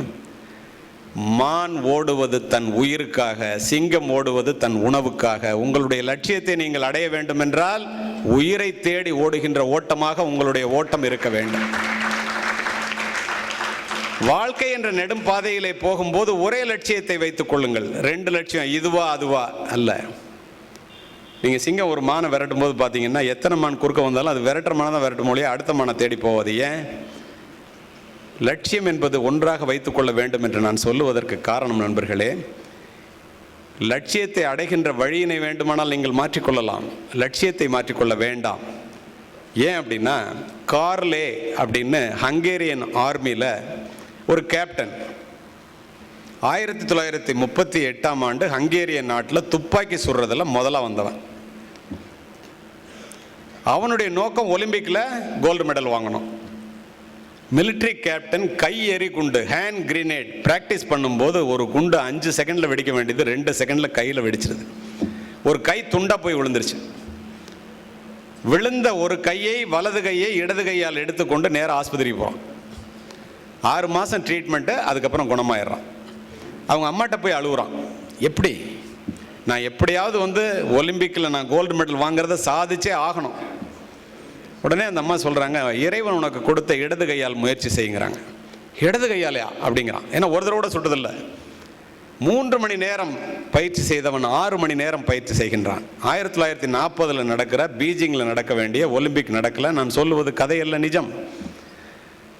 44 ஒலிம்பிக் போகிறான். செகண்ட் வேர்ல்டு வார், முதல்ல ஃபர்ஸ்ட் வேர்ல்டு வார், அடுத்தது செகண்ட் வேர்ல்டு வார். அப்பவும் நடக்கலை. அவனுடைய எண்ணத்தை மாற்றிக்கொள்ளவில்லை, லட்சியத்தை விடவில்லை. நண்பர்களே, 48வது வருஷம் போகிறான். 38 வயசில் போகிறான். 28 வயசில் போக வேண்டியவன். இவனை பார்த்து எல்லாரும் சிரிக்கிறான். ஏண்டா நீ ஒற்றை கையால், அதுவும் இடது கையால் 38 வருஷம் கழித்து எங்கிட்ட போட்டி போட வந்திருக்கியா அப்படிங்கிறான். அவன் ஒன்றுமே சொல்லலை. நண்பர்களே, நடந்தது என்ன தெரியுமா? ஒற்றை கையினால் ஹங்கேரியன் ஆர்மி கேப்டன் துப்பாக்கி சுடுகின்ற போட்டியிலே 1948ஆம் வருடம் உண்டாக்கிய சாதனையை இன்று வரை எவனாலும் முறியடிக்க முடியவில்லை. அப்படிதான் லட்சியத்தை அடைய முடியும். சரி, நம்பிக்கைன்னு சொல்கிறாங்களே என்ன? இவ்வளவு நேரம் உங்களுக்கு நம்பிக்கைக்காக பேசினாலும், ஒரு செருப்பு தைக்கும் முதலாளியினுடைய மகனான, தொழிலாளியினுடைய மகனான ஆப்ரஹாம் லிங்கனால் அமெரிக்காவிற்கு ஜனாதிபதியாக முடிந்தது. கருப்பு இனத்திலே பிறந்த ஒபாமா என்ற இளைஞனால் வெள்ளை மாளிகைக்குள்ளே 2 முறை அமெரிக்க ஜனாதிபதியாக அடியெடுத்து வைக்க முடிகின்றது. ஏன் அவ்வளவு தூரம்? ராமநாதபுரத்திலே வீடு வீடாக பேப்பர் போட்டு கொண்டிருந்த அப்துல் கலாம் என்ற சிறுவனால் அணு விஞ்ஞானியாகவும் இந்தியாவினுடைய முதல் குடிமகனாகவும் ஜனாதிபதியாகவும் உயர முடிகிறது. இது எப்படி சாத்தியப்பட்டது? சிந்தித்து பாருங்கள். அப்பனா அவங்க நம்பிக்கை எப்படி இருந்துச்சு? ஒரு பறவை கூட மரக்கிளையிலே உட்காரும் போது கிளை முறிந்து விடுமே என்று அஞ்சுவதில்லை. காரணம், பறவை நம்பி இருப்பது தன்னுடைய சிறகுகளையே தவிர கிளைகளை அல்ல. கிளை முறிந்தால் பறவை பறந்துவிடும். உன்னையே நீ நம்ப கற்றுக்கொள். தன்னையே நம்பாதவன் எத்தனை தெய்வங்கள் மீது நம்பிக்கை வைத்தாலும் எந்த தெய்வத்தாலும் விமோசனம் கிடைக்காது. விழுந்து கிடந்தால் சிலந்தி கூட நம்மை சிறைப்பிடிக்கும். எழுந்து நடந்தால் எரிமலையும் நமக்கு வழி கொடுக்கும். முடியாது என்று நினைத்து விட்டால் மூச்சுக்காற்றும் நின்றுவிடும். முடியும் என்று துணிந்து விட்டால் மூளைக்குள் மின்சாரம் பிறப்பெடுக்கும். தன்னம்பிக்கை என்னும் நெருப்பு பொறியை மனித மனம் தாங்கி நின்றால் எண்ணியது எண்ணியவாறு நடக்கும். இடையூறுகள் எரிந்து சாம்பலாகும். அதுதான் உண்மை. மைக்கேல் பெல்ப்ஸ்னு உங்களுக்கு தெரியும், ஒலிம்பிக்கில் 25 கோல்டு மெடல் வாங்கியிருக்கான் ஒருத்தன். பால்டிமோருங்கிற நாட்டை சேர்ந்தவன். அவனை பால்டிமோர் புல்லட்னு சொல்லுவாங்க. இதை காரணத்தோடு பதிவு செய்கின்றேன். ஃபஸ்ட்டு அவன் வந்து ஒலிம்பிக்கில் நீச்சல் போட்டிக்கு போகிறான். இவான் குரோக்கர் அப்படின்னு ஒருத்தனோட சண்டை போட்டியில் கலந்துக்கணும். தோத்துறான். இவான் குரோக்கர்கிட்ட போய் கேட்குறான், எப்படா 100 மீட்டர் ஃப்ரீ ஸ்டைல் இவ்வளோ குறைஞ்ச நேரத்தில் நீ கடந்த? அவன் சிரிச்சுக்கிட்டே சொல்கிறான், ஏய் உன்னெல்லாம் அது மாதிரிலாம் பண்ண முடியாது, போட அந்த பக்கம். அவனை அவமானப்படுத்திடுறான். இந்த இடத்துல ஒன்றை சொல்லுகின்றேன், அவமானங்கள் இல்லாமல் வெகுமானங்கள் இல்லை என்பதை மனதிலே பதிய வைத்துக் கொள்ளுங்கள். இவன் அப்படியே அவனை ஒரு ஃபோட்டோ எடுத்து கொண்டு வந்து தன்னோட பெட்ரூமில் மாட்டி வச்சுக்கிறான். முழிச்சா அவன் முகத்தில் தான் முழிக்கணும். 3 மணி நேரம் ப்ராக்டிஸ் பண்ணுறவன் 6 மணி நேரம் ப்ராக்டிஸ் பண்ணுறான். அதுக்கப்புறம் தூக்கம் வருமா? அடுத்து 4 ஆண்டுகளுக்கு பிறகு நடக்கின்ற ஒலிம்பிக் போட்டிக்கு போகிறான். தன்னுடைய தாயிடம் போய் காலில் விழுந்து வணங்குறான். தாயே, இவான் குரோக்கரை ஜெயிக்காமல் இந்த தாய் மண்ணை நான் மிதிக்க மாட்டேன் அப்படின்னு சொல்லிட்டு போகிறான். அந்த ஒலிம்பிக்கில் நடந்தது என்ன தெரியுமா நண்பர்களே? நான் இப்போ உங்கள்கிட்ட சொல்கிறது வந்து நம்பிக்கையை பற்றி. 8 தங்கப் பதக்கங்களை பெற்று அதிலே 7 போட்டிகளிலே இவான் குரோக்கரை தோற்கடித்து உலக சாதனை படைத்தான். அத்துணைக்கும் காரணம் நம்பிக்கை. முயற்சின்னு சொல்றமே என்ன? தெய்வத்தால் ஆகாதெனினும் முயற்சி தன் மெய்வருத்த கூலி தரும் என்ற வள்ளுவனின் வாசகம் மனித முயற்சிக்கு வள்ளுவன் தந்த மகா சாசனம். உங்களுக்கு வேண்டியது அத்துணையும் உன்னுடைய காலடியிலே கிடைக்கிறது. நீ செய்ய வேண்டியது முயற்சி மட்டும்தான். ஏன் அவ்வாறு கூறுகின்றேன் தெரியுமா? முயற்சிகள் தவறலாம், முயற்சி செய்ய தவறலாமா? என்னுடைய முயற்சிகள் என்னை பல முறை கைவிட்டது உண்டு. நான் என்னுடைய முயற்சியை ஒரு முறை கூட கைவிட்டதில்லை. ஏன் தெரியுமா? முயற்சி என்பது முடிந்தவரை செய்வதற்கு பெயர் முயற்சி அல்ல, முடியும் வரை செய்வதே முயற்சி. நீ எடுத்துக்கொண்ட காரியத்தை முடிக்கும் வரை செய்வதற்கு பெயர் தான் முயற்சி. இருட்டு மனிதர்கள் எது வேண்டுமானாலும் சொல்லட்டும், வெளியிலே உலகம் வெளிச்சமாகத்தான் இருக்கிறது. இங்கு யாரும் கண்ணீர் விட்டு கதற வேண்டியதில்லை. போராட துணிந்த அத்துணை பேருக்கும் வெற்றி கதவுகள் திறந்தே இருக்கின்றன. கடலிலே குதித்து ஒருவன் முத்தெடுக்காமல் வெளியிலே வந்தால் கடலிலே முத்து இல்லை என்று அர்த்தம் அல்ல, உன்னுடைய முயற்சியிலே குறைவு என்றுதான் அர்த்தம். சிந்தித்து பாருங்கள். மராத்தான் ஓட்டப்பந்தயத்தை பாருங்கள். ஆரம்ப புள்ளியிலே கூட்டம் அதிகமாக இருக்கும், நிறைவு புள்ளி காலியாகத்தான் இருக்கும். தொடக்கத்தில் காட்டுகின்ற உற்சாகத்தை தொடர்ந்து காட்டாதவர்கள் பந்தய மைதானத்திலிருந்து பாதியிலேயே வெளியேற வேண்டியதுதான். தொடக்கத்திலே காட்டுகின்ற உற்சாகத்தை தொடர்ந்து காட்டுபவர்கள் யாராக இருந்தாலும் பந்தய மைதானத்திலே ஒரு நாள் பரிசினை பெற்றே தீருவார்கள். இந்த இடத்துல ஒரு சம்பவத்தை சொல்றேன் உங்களுக்கு. புராணத்தில் இருக்கிற சம்பவம்னால அது உங்களுக்கு உபயோகமாக இருக்கும், முயற்சிக்காக சொல்கிறேன். ஐதீகம் என்னன்னா, பரமசிவன் சங்க எடுத்து ஊதுனா வருண பகவான் காதில் சங்கு சத்தம் பட்டுச்சுன்னா மழை பொழியும் என்பது ஐதீகம். ஒரு முனிவர் வந்து பரமசிவன்கிட்ட பயங்கரமாக வரம் இருக்கார். வரத்தினுடைய சக்தியை பார்த்த பரமசிவன், உனக்கு என்ன வர வேண்டுமானாலும் கேளுன்னு சொல்லிடுறார். அந்த புத்திசாலி முனிவர் என்ன சொல்கிறார், நான் எப்போ தேவையோ அப்போ கேட்குறேன்ட்டார். சரின்ட்டார். இப்படிப்பட்ட ஒரு வரத்தை இவர் பெற்ற காரணத்தினால் எந்த ஊருக்கு போனாலும் அவர் காலை கழுவி 3 வேளை சோறு போடுவாங்க, பயந்துக்கிட்டு எல்லாரும். உங்கள் ஊர் மாதிரி ஒரு ஊருக்கு வர்றாருன்னு வச்சுங்களேன், ஒரு தஞ்சாவூர்னு வச்சுங்களேன், எல்லாரும் உழைப்பாளிகள், விவசாயம் பண்ணுறவங்க, நிலம் இருக்குது, தோலில் கலப்பு இருக்குது. இவன் காலை ஏண்டா போய் நம்ம கழுவணும், வேண்டாம் ஒருத்தனும் போகாதன்ட்டான். இதை நான் கூறுவது முயற்சி என்றால் என்ன என்று நீங்கள் தெரிந்து கொள்ள வேண்டும் என்பதற்காக. 3 நாள் பார்த்தார் அந்த முனிவர். இந்த ஊரில் ஒரு பயில நம்ம காலை கழுவலை, நமக்கு சோறு போடலைன்னு சொல்லிட்டு பரமசிவன்ட்ட நான் கேட்ட வரத்தை இப்போ கொடுக்கணும்னு கேட்குறாரு. என்ன வர வேணும் கேளுங்கிறாரு. இந்த தஞ்சாவூருக்கு மழையே பெய்யக்கூடாதுன்றாரு. நான் ஏற்கனவே சொல்லியிருக்கேன், பரமசிவன் சங்கு எடுத்து ஊதுனா வர்ண பகவான் காதில் சங்கு சத்தம் பட்டாதான் மழை பொழியும். இது ஐதீகம். இவனுக்கு கொடுத்த வரத்தை காப்பாற்றுறதுக்காக சங்கு எடுத்து ஓரமாக வச்சுட்டார் பரமசிவன். தஞ்சாவூருக்கு மழை இல்லை. உழப்போனவெல்லாம் ஒவ்வொருத்தனா மழை இல்லைன்னு சொல்லி கலப்பையை வீட்டில் வச்சுட்டு படுத்துட்டான். ஒருத்த மட்டும் விடாமல் போய் உழுதுகிட்டே இருக்கான். மேலே இருந்து நாரதர் பார்க்குறாரு. ஏன்டா முட்டா பயிலாம இவன் மட்டும் மழை இல்லை ஏன்டா உழுவுறான் அப்படின்ட்டு கீழே வர்றாரு. வந்து ஏன்டா மழையே இல்லை ஏன்டா உழுவுறேன்னு கேட்குறாரு. அவரை நாரதர்னு அவனுக்கு தெரியாது. அவன் சொல்கிறான், செஞ்ச தொழிலை விட்டவன் கேட்டான், என்னுடைய தொழில் உழவு தொழில், இதை விட்டால் எனக்கு மறந்து போயிறியா, அதனால நான் உழுதுட்டுருக்கோம், வேலையை பாருன்ட்டான். நாரதர் கலகம் நன்மையில் முடியும் அல்லவா. இவர் நேர பரமசிவன்ட்ட போகிறாரு. தஞ்சாவூருக்கு மழை இல்லையா சொல்லிட்டியான்னு கேட்குறாரு. ஆமாம். ஏங்கிறாரு. அந்த முனிவர் கொடுத்த வரத்தை காப்பாற்றணும், இந்த பேர் சங்க எடுத்து ஓரமாக வச்சுட்டேங்கிறார். அங்கே பாரு கீழே ஒருத்தன் உழுதுட்டு இருக்காங்கிறார். பரமசிவன் கீழே பார்க்குறாரு, ஒருத்தன் உழுதுட்டு இருக்கான். உடனே அவர் நாரதர்கிட்ட கேட்குறாரு, என்ன முட்டாளா, மழை தான் இல்லையே ஏன் உழுவுறான், எல்லாரும் நிறுத்திட்டான்ல, இவனுக்கு அது கூடவா தெரியல, அவ்வளோ முட்டாளாங்கிறாரு. உடனே நாரதர் சொல்கிறாரு, அவன் முட்டாளா நம்ம முட்டாளான்னு தெரியலங்கிறாரு. ஏன் அப்படி?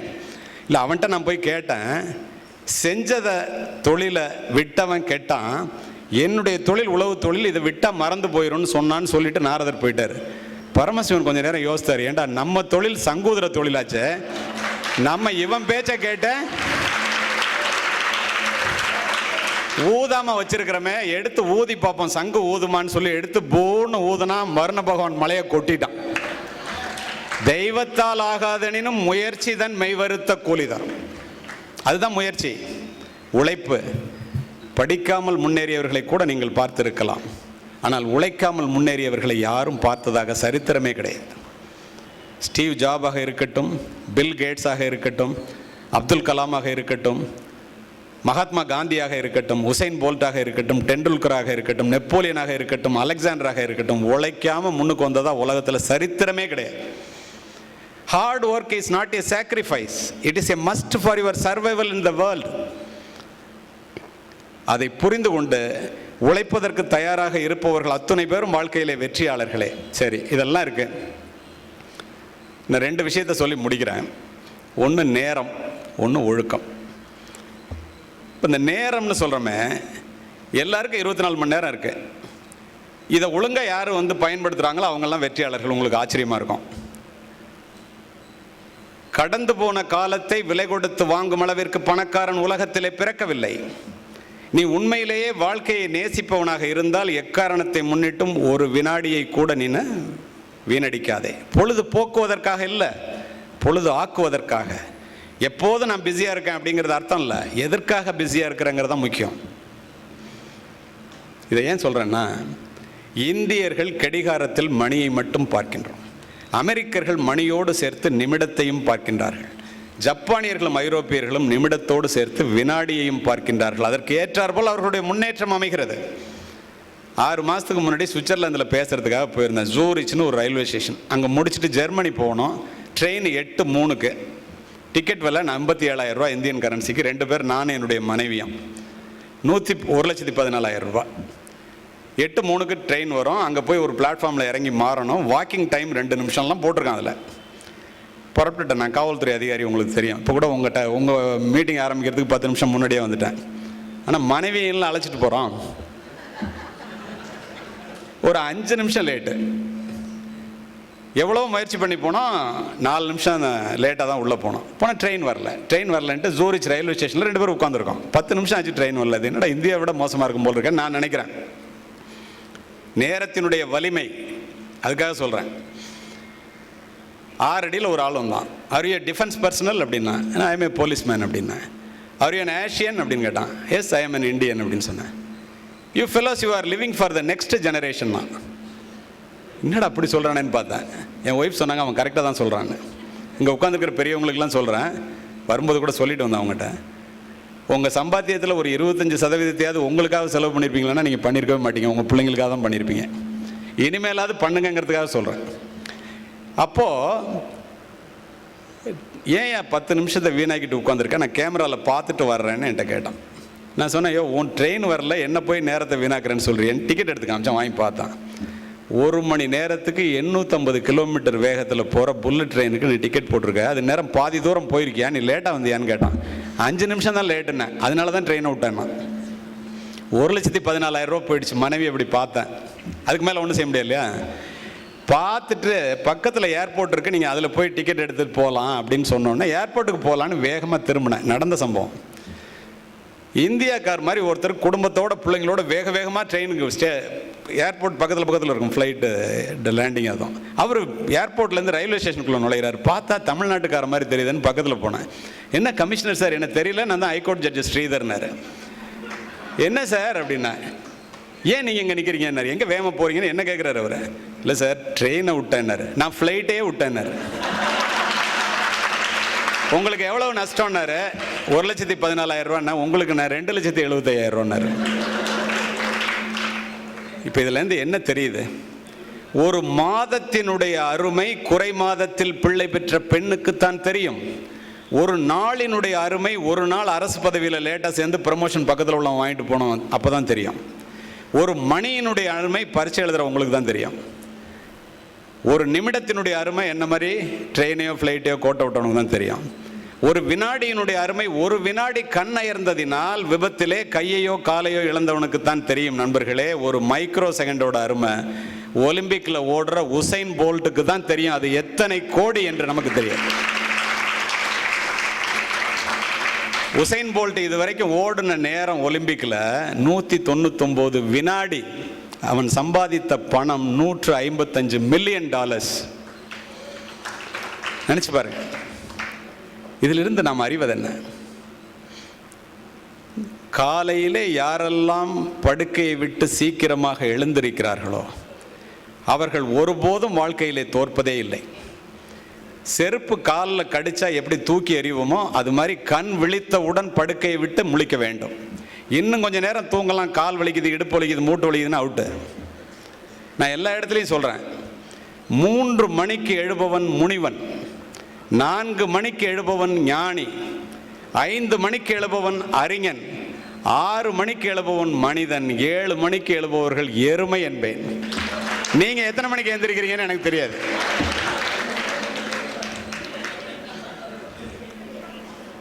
ஒரு கல்லூரியில் இப்படி தான் ஒரு பெண் எழுந்துச்சு, கேட்டுச்சு, சார் 8 மணிக்கு எழுந்திரிச்சா அப்படின்னுச்சு. காட்டெருமைன்னு. இதை ஏன் சொல்கிறேன்னா, நம்முடைய நேரம் கடவுளால் உங்களுக்கு கொடுக்கப்பட்ட மிகப்பெரிய பொக்கிஷம். அதை எப்படி உபயோகப்படுத்துகிறீர்கள் என்பதை வைத்துத்தான் உங்களுடைய வெற்றி தோல்விகளே நிர்ணயிக்கப்படுகின்றன. இந்த இடத்துல இந்த செல்ஃபோன் பற்றி சொல்லணுமான்னு எனக்கு சந்தேகம் இருந்துச்சு. இருந்தாலும் அவசியம் சொல்லுங்கன்னு சொல்லி சொன்னதுனால இதை பதிவு செய்கிறேன். அது எல்லாருக்கும் பிரயோஜனமாக இருக்கும், சொல்லி முடிக்கிறேன். ஒழுக்கத்தை உருவாக்கி வளர்ப்பது தான் கல்வியினுடைய தலையாய குறிக்கோள். ஒழுக்கத்தை தராத கல்வியும் விளைச்சலை தராத வயலும் வீணானது. கல்வியின் பயன் அறிவு, அறிவின் பயன் பண்பாடு, பண்பாட்டின் பயன் ஒழுக்கம். உள்ளபடியே ஒரு மனிதன் வாழ்க்கையிலே முன்னேற வேண்டும் என்றால் எல்லாவற்றையும் விட அடிப்படையான ஒன்று ஒழுக்கம் என்று நான் நம்புவது உண்டு. ஏனென்றால், நீங்கள் இப்போ இந்த செல்ஃபோன் வந்துருச்சு, இது மிகப்பெரிய வரம், அதில் ஒன்றும் மாற்றமே இல்லை. ஆனால் அந்த செல்ஃபோனை கண்டுபிடிச்ச, ஆப்பிள் ஃபோனை கண்டுபிடிச்ச ஸ்டீவ் ஜாப்ஸ் சொல்கிறத அப்படியே ஆங்கிலத்தில் பதிவு செய்கின்றேன். Apple proved that a cell phone can change the world within 10 years. Every once in a while, a revolutionary product comes and it changes everything. This Apple, my magical product, reshaped the culture, shaken up the industries, put computer in millions of pockets and made it possible to do with everything within a few taps on the screen. ஒரு சில தொடுதல்கள் மூலமாக உலகையே நீ அறிந்து கொள்கின்ற ஒரு வாய்ப்பினை நான் பெற்றுக் கொடுத்த காரணத்தினால் கல்ச்சரே மாறிடுச்சுங்கிறான். நம்முடைய நாடு பாரத நாடு, பழம்பெரும் நாடு, நீரதன் புதல்வர் என்ற நினைவகற்றாதீர்னு சொல்கிறோம். உங்களுக்கு அந்த பிரச்சனை இருக்கிறதோ இல்லையோ, மற்ற எல்லோருக்காகவும் பிள்ளைகளை வைத்திருக்கின்ற உங்களுக்காக இதனை சொல்லுகின்றேன். 1000 இளைஞர்களிடம் ஒரு கணக்கெடுப்பு நடத்தினார்கள். கணக்கெடுப்பினுடைய முடிவு 67% இளைஞர்களும் 31% இளைஞிகளும் ஆபாச படங்களை தங்களுக்குள் பார்க்கிறார்கள், பகிர்ந்து கொள்கிறார்கள் என்பதுதான் கண்டுபிடிப்பினுடைய முடிவு.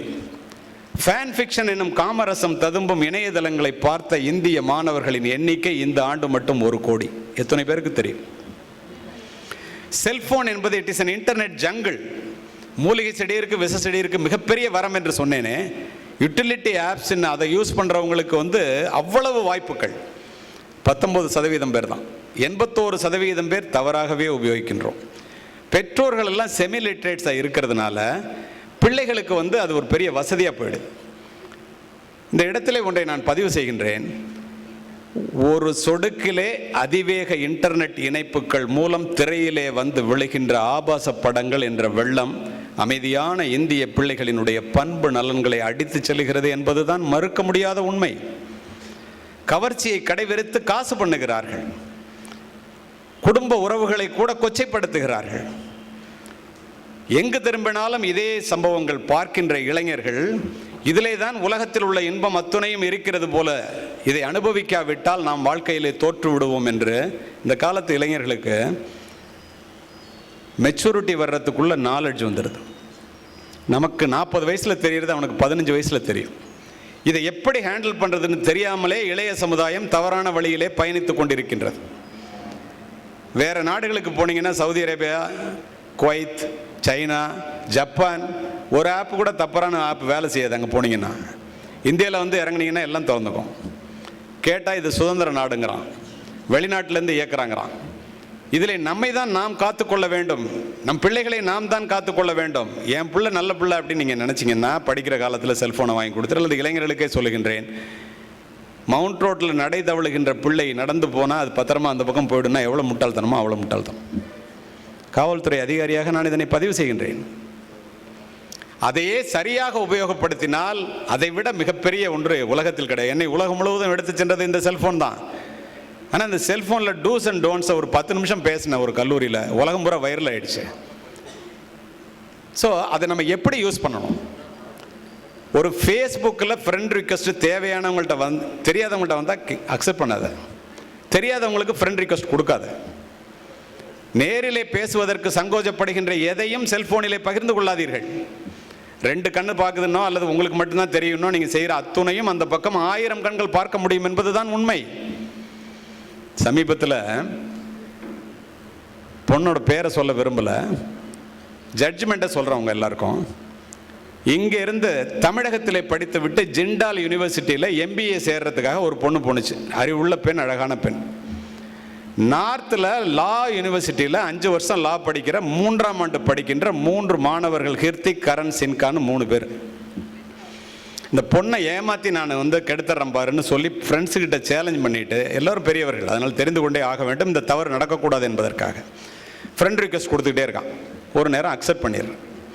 அக்செப்ட் பண்ண உடனே நான் உன்னை லவ் பண்ணுறேங்கிறான், உன்னை கல்யாணம் பண்ணிக்க போகிறேங்கிறான். பேதை பெண், உன்னுடைய ஆபாசமான படத்தை எனக்கு அனுப்புங்கிறான். நான் தான் உன்னை கல்யாணம் பண்ணிக்க போகிறேன்லன்னு. ஒரு நொடி அந்த பெண் எடுத்த தவறான முடிவு அடுத்த 3 ஆண்டுகளுக்கு அந்த பெண்ணினுடைய வாழ்க்கையை நார் நாராக கிழித்து போட போகிறது என்பதை அறியாத அந்த பேதை பெண் தன் படத்தை குளிக்கும் போது எடுத்து அனுப்பிச்சிட்றான். ஆப்பிள் ஐக்ளவுடில் வச்சுட்டு யூனிவர்சிட்டி வெப்சைட்டில் போட்டுருவேன்னு பயமுறுத்தி தான் மட்டுமின்றி தன்னுடைய நண்பர்களுக்கும் இருந்தாக்கிட்டான். அந்த பொண்ணு அவங்க அப்பாட்ட கதறிட்டு பேசுது. அவங்க அப்பா எனக்கு தெரியும், சென்னையை சேர்ந்தவர். 2-3 போலீஸ் ஆஃபீஸர்கிட்ட பேசுகிறாரு. நாங்கள் போய் கம்ப்ளைண்ட் கொடுங்கிறோம். கம்ப்ளைண்ட் கொடுக்க போகிறாரு. எதிரிகள், குற்றவாளிகளினுடைய பின்புலம் மிகப்பெரிய அரசியல் பின்புலம் வாய்ந்தது. பணக்காரன். போலீஸில் கேஸ் எடுக்கலை. சுப்ரீம் கோர்ட் போங்கன்னு சொன்னோம். போனார். Supreme court has given direction to register a case and investigate. ஒரு நல்ல போலீஸ் ஆஃபீஸர்கிட்ட போணுச்சு, இன்வெஸ்டிகேட் பண்ணார். சுனிதான்னு ஒரு பெரிய ஜட்ஜுக்கிட்ட போணுச்சு, நல்ல ஜட்ஜு, பெண் நீதிபதி.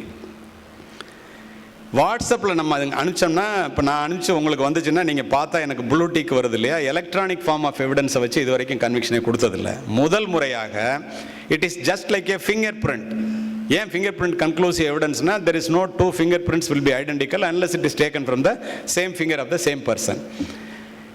உன் செல்ஃபோன்லேருந்து அங்கே ஒரு பையனுக்கு போய் அவன் பார்த்து உனக்கு ப்ளூ டிக் வந்தால் அனுப்பிச்சது நீனு பார்த்தது அவன் தாண்டான்ட்டு 3 பேருக்கும் 20 ஆண்டுகள் கடுங்காவல் தண்டனை விதித்து முதல் முறையாக ஒரு பெண் நீதிபதி தீர்ப்பளித்திருக்கின்றார்.